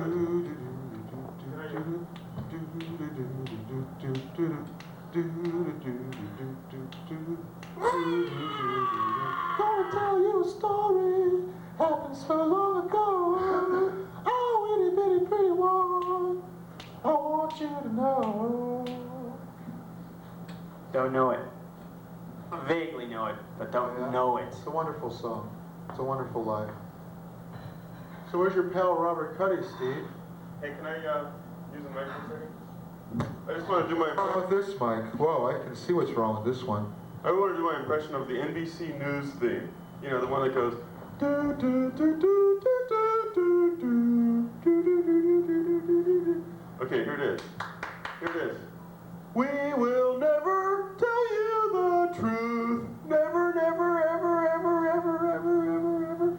We've got millions, and you can't have it. Never, ever, ever, ever, not even a little bit. We will never tell you the truth. Escalates! That's all I have to say.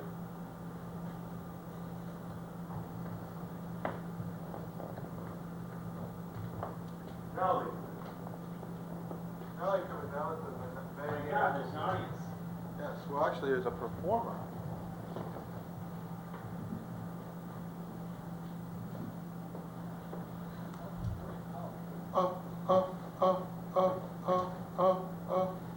Hi, I'm Laurie Anderson. I'm Laurie Anderson. I know. Smell like her too, I'll betcha. Well, shucks. You sort of caught me at a bad time. Go away. No. Ah, yes. Comedy. Comedy, that most elusive of the arts. Comedy. Who was the muse of comedy? Terpsichore? No, that's the muse of dance. Jeter. That's the muse of comedy. Jeter Snopes. Where are you going? I'm going to work. The one token hillbilly in the audience, and he has to leave. Cripes. The one what? Token hillbilly. And when I say token, I don't mean T-O-K-E-N either. Well, yes. I just found out Don't call me something. a hillbilly. I might start feuding with you. Oh, busting and a fighting. That's Stephen Hatfield McCoy Iskowitz. Wow. What a moniker, huh? Hatfield McCoy Iskowitz. That's the wonderful thing about America. You get all these really wonderful names like, I don't know, Kowalski Corleone or something like that, you know, half Italian, half Polish. So he picks his own pockets, but his money's worthless, so it doesn't matter. I feel mellow, very mellow. In fact, forgive me while I dissolve into a puddle of protoplasm before your very eyes. It's a parlor trick. I gotta pull out my shirt for this stuff. It's like, or better yet, I'll do my award-winning, that is an award given to myself by myself, impression of water gurgling down the drain, which is sort of the story of my career.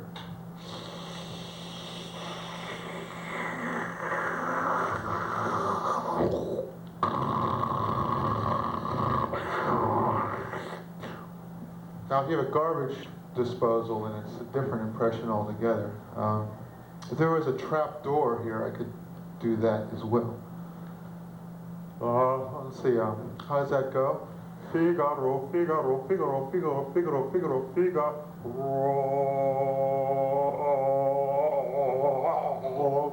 Are you amused yet? He's trying so hard. At least give him a little smile. Okay, let's see.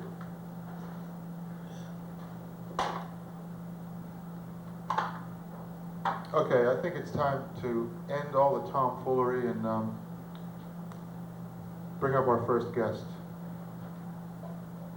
And his name, ladies and gentlemen, making his debut here at the Middle East, on the Middle East stage, here at the Middle East, which I might remind you is actually the Middle East Cafe at 472 Massachusetts Avenue in Central Square in Cambridge, which is a part of the United States, founded 1636, and you know, don't you? I do. You're a lifelong Cantabrigian? Oh, I see. Are you perhaps a graduate student who didn't decide to go to Orlando, Florida for your Thanksgiving break? No. Okay, good. Because we don't like them kind around here, see? Well, here he is, LD.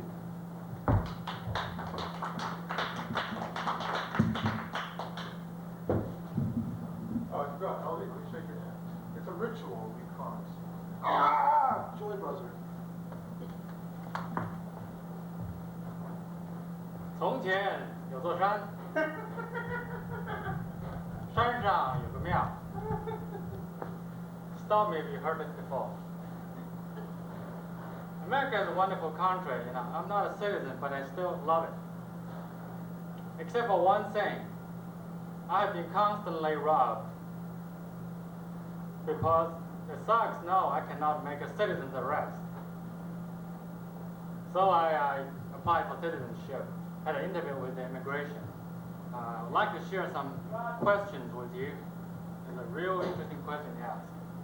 The first question they ask is, what is the supreme law of this country? And I said, that's 55 miles per hour. They asked, who is the leading justice on the Supreme Court? I said, that's Judge Wagner from People's Court. They asked, is prostitution legal? I said, based on my own experience, if you refuse to pay, then it's legal. They asked, what happened to the American Indians in the history? I said, they got a great deal. They traded land for smallpox. They asked, what's wrong with the slavery system? I said, not everyone is happy. Thank you. Thank you for being with me. They asked, what's the freedom of religion? I said, that's having your own psychic network on TV. They asked, who are the two senators from New York? I said, that's Howard Stern and Rush Limbaugh. And the last question they asked me is, who said, give me liberty or give me death? I said, that's Dr. Jack Kevorkian.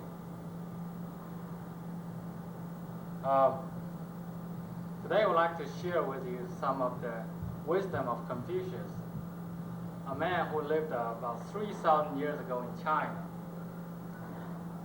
with whom I have a lot in common, by the way. That is, both of us got our ass kicked by Chinese women. I would like to tell you that Chinese women are little obedient, sweet things until you complain about their cooking. Then they can make Lorena Bobbitt look like Mother Teresa. So Confucius said, a man without a dream is going nowhere in his life. A man with a dream is going to be late for work. Confucius said, beating the kids won't help, but it feels good. Confucius said, no cane, no pain. Confucius said, if you give a man a fish, you feed him for a day. If you teach a man how to fish, he will stink forever. Confucius said, when walking by your neighbor's garden, don't smell the roses. You should pick them and run. Bob Dole said, we should give Confucius a tax cut. Bill Clinton said, Hillary, am I in or am I out? Hillary said, Bill, I cannot tell.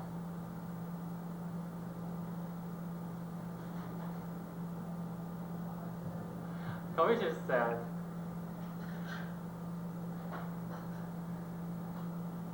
a picture is worth 1,000 words.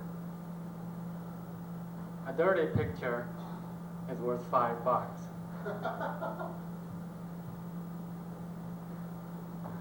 Confucius said, dating is not cheap. Getting married is expensive. Staying married is costly. A divorce will wipe you out. Confucius said, men are pigs. Women are animal lovers.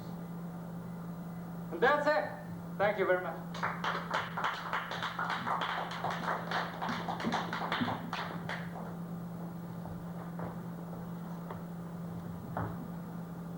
That was the magnificent LD. And you have a very promising career down in New York City, young man. They'll love it.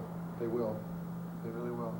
All right. I'm going to take my coat off now, roll up my sleeves. I got nothing up my sleeve, so I can't roll them up. Presto. Someone float your boat. What are you into? You there, with the beard.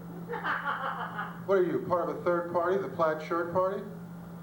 Let's see, Nirvana as the national anthem. What else? I don't know. We'll have to think of a platform. We'll improvise it with boards and nails and hammers. If I had a hammer, I'd scream at the neighbors to stop that hammering because I'm trying to sleep. Ah, yes. Well, as you can tell, my snappy patter has made me world famous, or at least well known in this country, or perhaps only notorious in Cambridge, or for that matter, vaguely recognizable here in Central Square, or maybe even simply the scourge of the Middle East itself.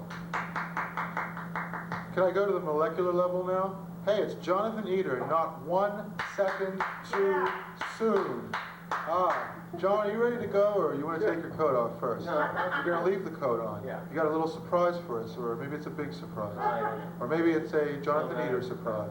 Okay, well, here he is, ladies and gentlemen, and moms and dads, aunts and uncles, grandpas and granddads, kids from 7 to 77, the magnificent, and I already said it about LD, but he's magnificent too, Jonathan Eder. Hello, hello. Little Johnny Jojo lived in a fluffy dreamland paradise where canaries thought he was cute. It was daring for Johnny to go to the dinner parties with the canary as his date, but he joked jauntily that he'd always preferred blondes. But Johnny was a regular guy. So regular, you could time your watches by when he took a shit. But this was no regular shit. This was a canary shit. Because Johnny was afraid of his own gas. But eventually Johnny got over his phobia. And now he likes to laugh about it. Especially when putting a feather up his ass. Today, a bomb exploded in a Parisian cafe. The IRA claimed responsibility, saying they had simply grown tired of British food.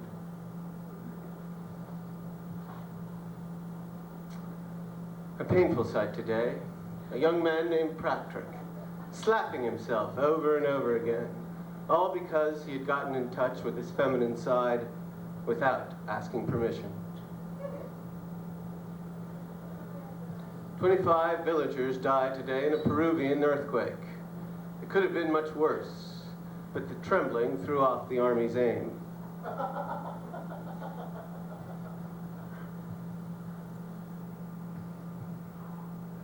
I'm a man afraid of his own shadow, but mostly because it's green.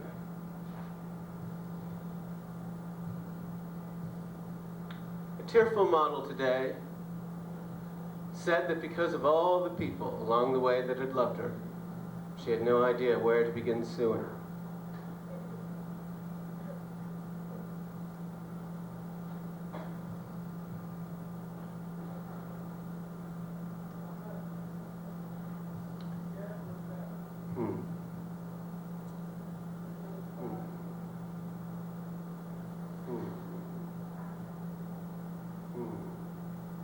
Jackie DiCarlo put a flower in his nose in hopes that this would finally seduce his girlfriend into picking it for him. Thank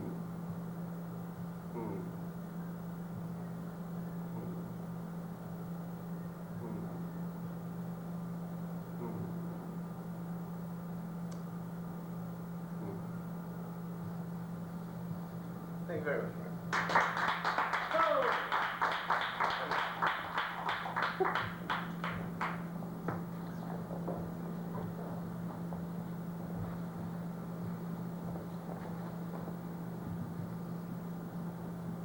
All right, I'm going to focus really hard, and perhaps I will unveil a treat. Yes, a treat that you have perhaps never witnessed before on any stage, and that is, why bother reading the classics of world literature or children's literature when you can basically sum them all up in 1 minute? In Hollywood, it's called high concept. I call it classics regurgitated. Let's see, I'll start with one, and perhaps some of you could suggest a classic. Heidi by Joanna Spry. Heidi, come live with your hermit grandfather. Okay. Hi, Grandpa. I love you, Heidi. You have to go to Germany now and take care of the little crippled girl. Oh, Heidi, everything's so interesting when you're around. Please don't punish her, Nanny. We're going to go to Switzerland, me and Heidi. Me, the crippled girl, and little Heidi. And Peter the goat herd, he'll be there too. And we'll drink plenty of warm goat's milk. Sure is good. Oh, look out. Peter threw my wheelchair over the side of the cliff, but he didn't think I saw him. What am I going to do now? I guess I'm going to have to learn how to walk. She's walking. She's walking. That's great. A month in the Swiss countryside was the best medicine we could have ever gotten for her. Peter, you push the wheelchair over the side of the hill. What do you want for your reward? A penny? And so you shall have a penny for every week of your life. The end. Yes. I love Heidi. They showed the movie on television in about 1967, where some of you perhaps weren't even born yet, and they interrupted the last crucial 10 minutes with a football game. Angry football fans were calling up and saying, "You shouldn't have shown any of that there, Heidi. We wanted to see the whole football." Any other classics here? I'm pretty good with Dickens and Shakespeare and all that crap.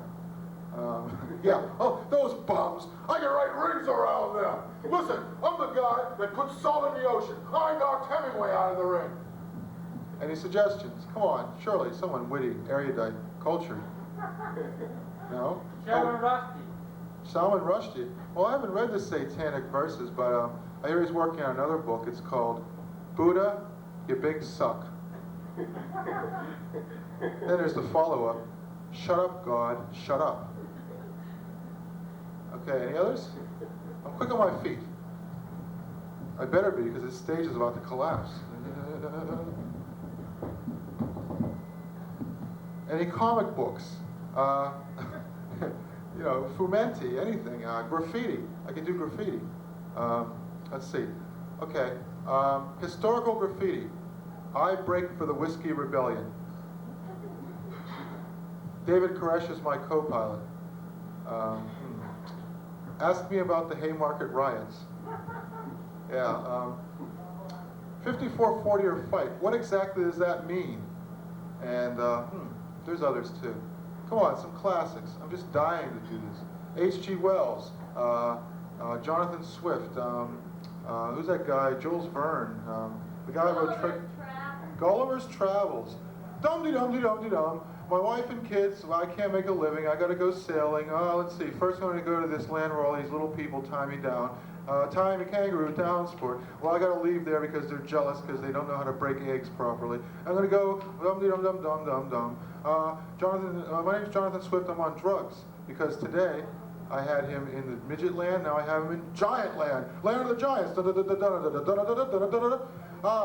The dwarf is jealous of me. He's going to hit me. He put me in a bowl of cream. Now what do? Help, I'm drowning. I swallowed about a quart of cream, and I'm only 3 inches high. I got to get out of this giant land. This is bogus. I know. I'll go to the land where everything's crazy. The magician land. Yeah, nothing's at right angles. And then I'm going to go to this other place where they build buildings from the top down. Yeah, I got to get out of this place. It's driving me nuts. Now what? I know. I'll go to this place where horses are actually men and men are like beasts. Yeah, that's the ticket. Boy, oh boy, I'm gonna learn a lot about horse racing from this place. Yes, sir. Say, listen, how's your fetlock doing? Here, give me a fetlock. That's it. That's a good boy. Winnie, nay. Well, I've had enough of this. No, they've had enough of me. I don't know. I gotta get out of here somehow. I know. They'll get rid of me. That's it. Somehow, I gotta end this book, so I'm gonna swim away from the horse land. Now I'm in England. I hate these people. They smell bad. Give me the horses any day. I'm gonna hang out in the stable from now on. The end. Woo! Woo! What's that Gone with the Wind? Gone with the Wind. Let's see. Okay.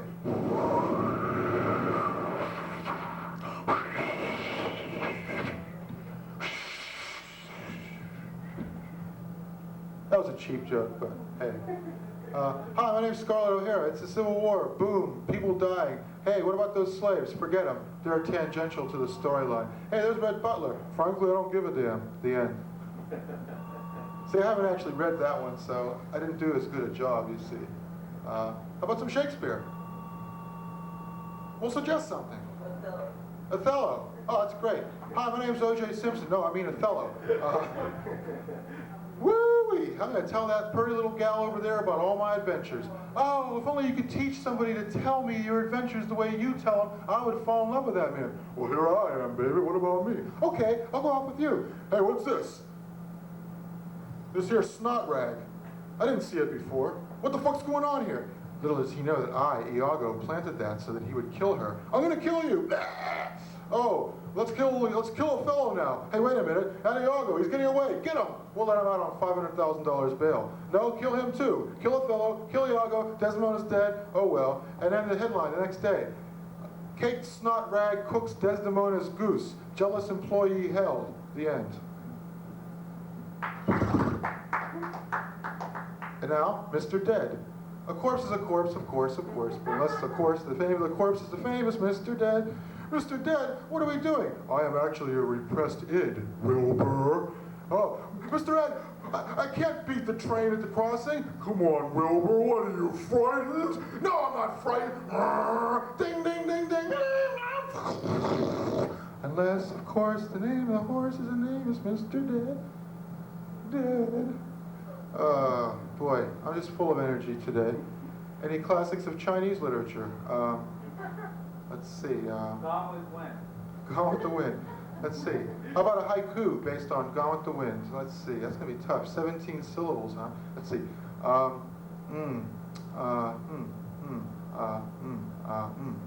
The North is a machine-driven capitalist society. That's 17 syllables. I'm sorry, it's supposed to be on a theme relating to nature. I'm a cultural man.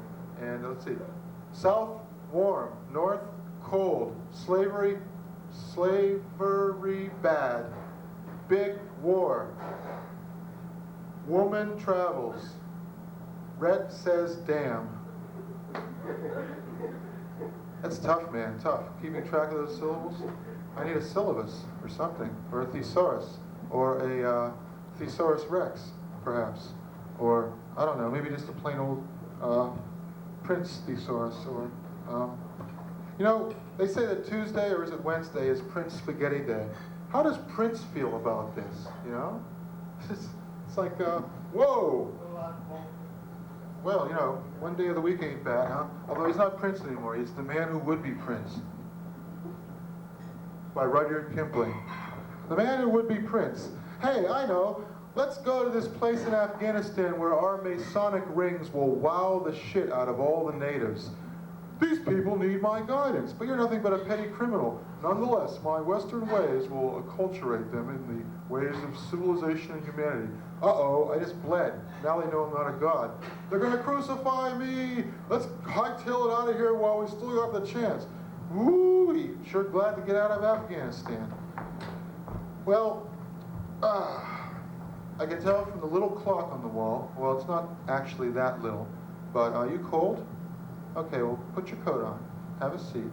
Finlandia. Whew.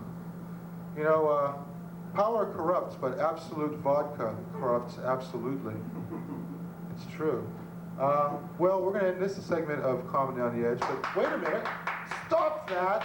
I hate that applause. It's not sincere. Now, in honor of our guests, you should clap with one hand. That's tough, man. I'll tell you, tendonitis, here we come. Anyway, this ends this segment of Comedy on the Edge, which is the civilian portion of our show. And then we're going to have the costumed mask portion of the show, but of course, I have to change videotapes. I don't mean to bore you with these technical details. You're all civilians and laymen, and we technological people, of course, we have to be very careful not to go over your heads. I gotta pop the damn tape out, stick another one in, and once I've done that, we'll be right back with more of Comedy on the Edge.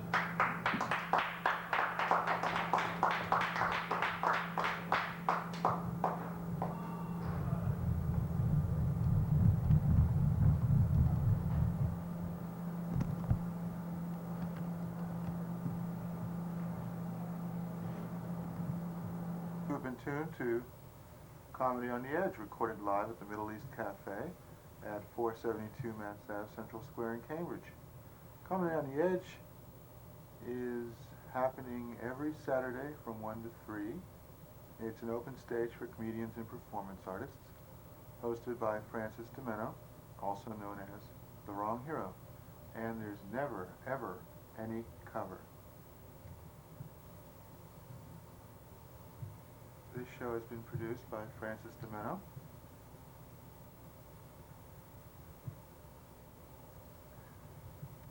You're tuned to Cafe Cabaret. This is the 200th edition of Cafe Cabaret, so I thought I'd mention it, because after all, these numerals which take place in groups of 100 exert a mysterious fascination. So even though it's not 1976, this is our bicentennial show. In 2 days, on Wednesday, March 1st at 9 p.m. on Channel 66, we'll be featuring the final Comedy on the Edge with Francis DiMenno, Greg Boggis, John Eder and Sarah Lay, Phil Berliner, Al Wigder, Amy Zone, and The Wrong Hero. So be sure to tune in to our companion show, Noise Party, 2 days from now, Wednesday, 9 o'clock p.m. on Channel 66 to see the final in the series of Comedy on the Edge.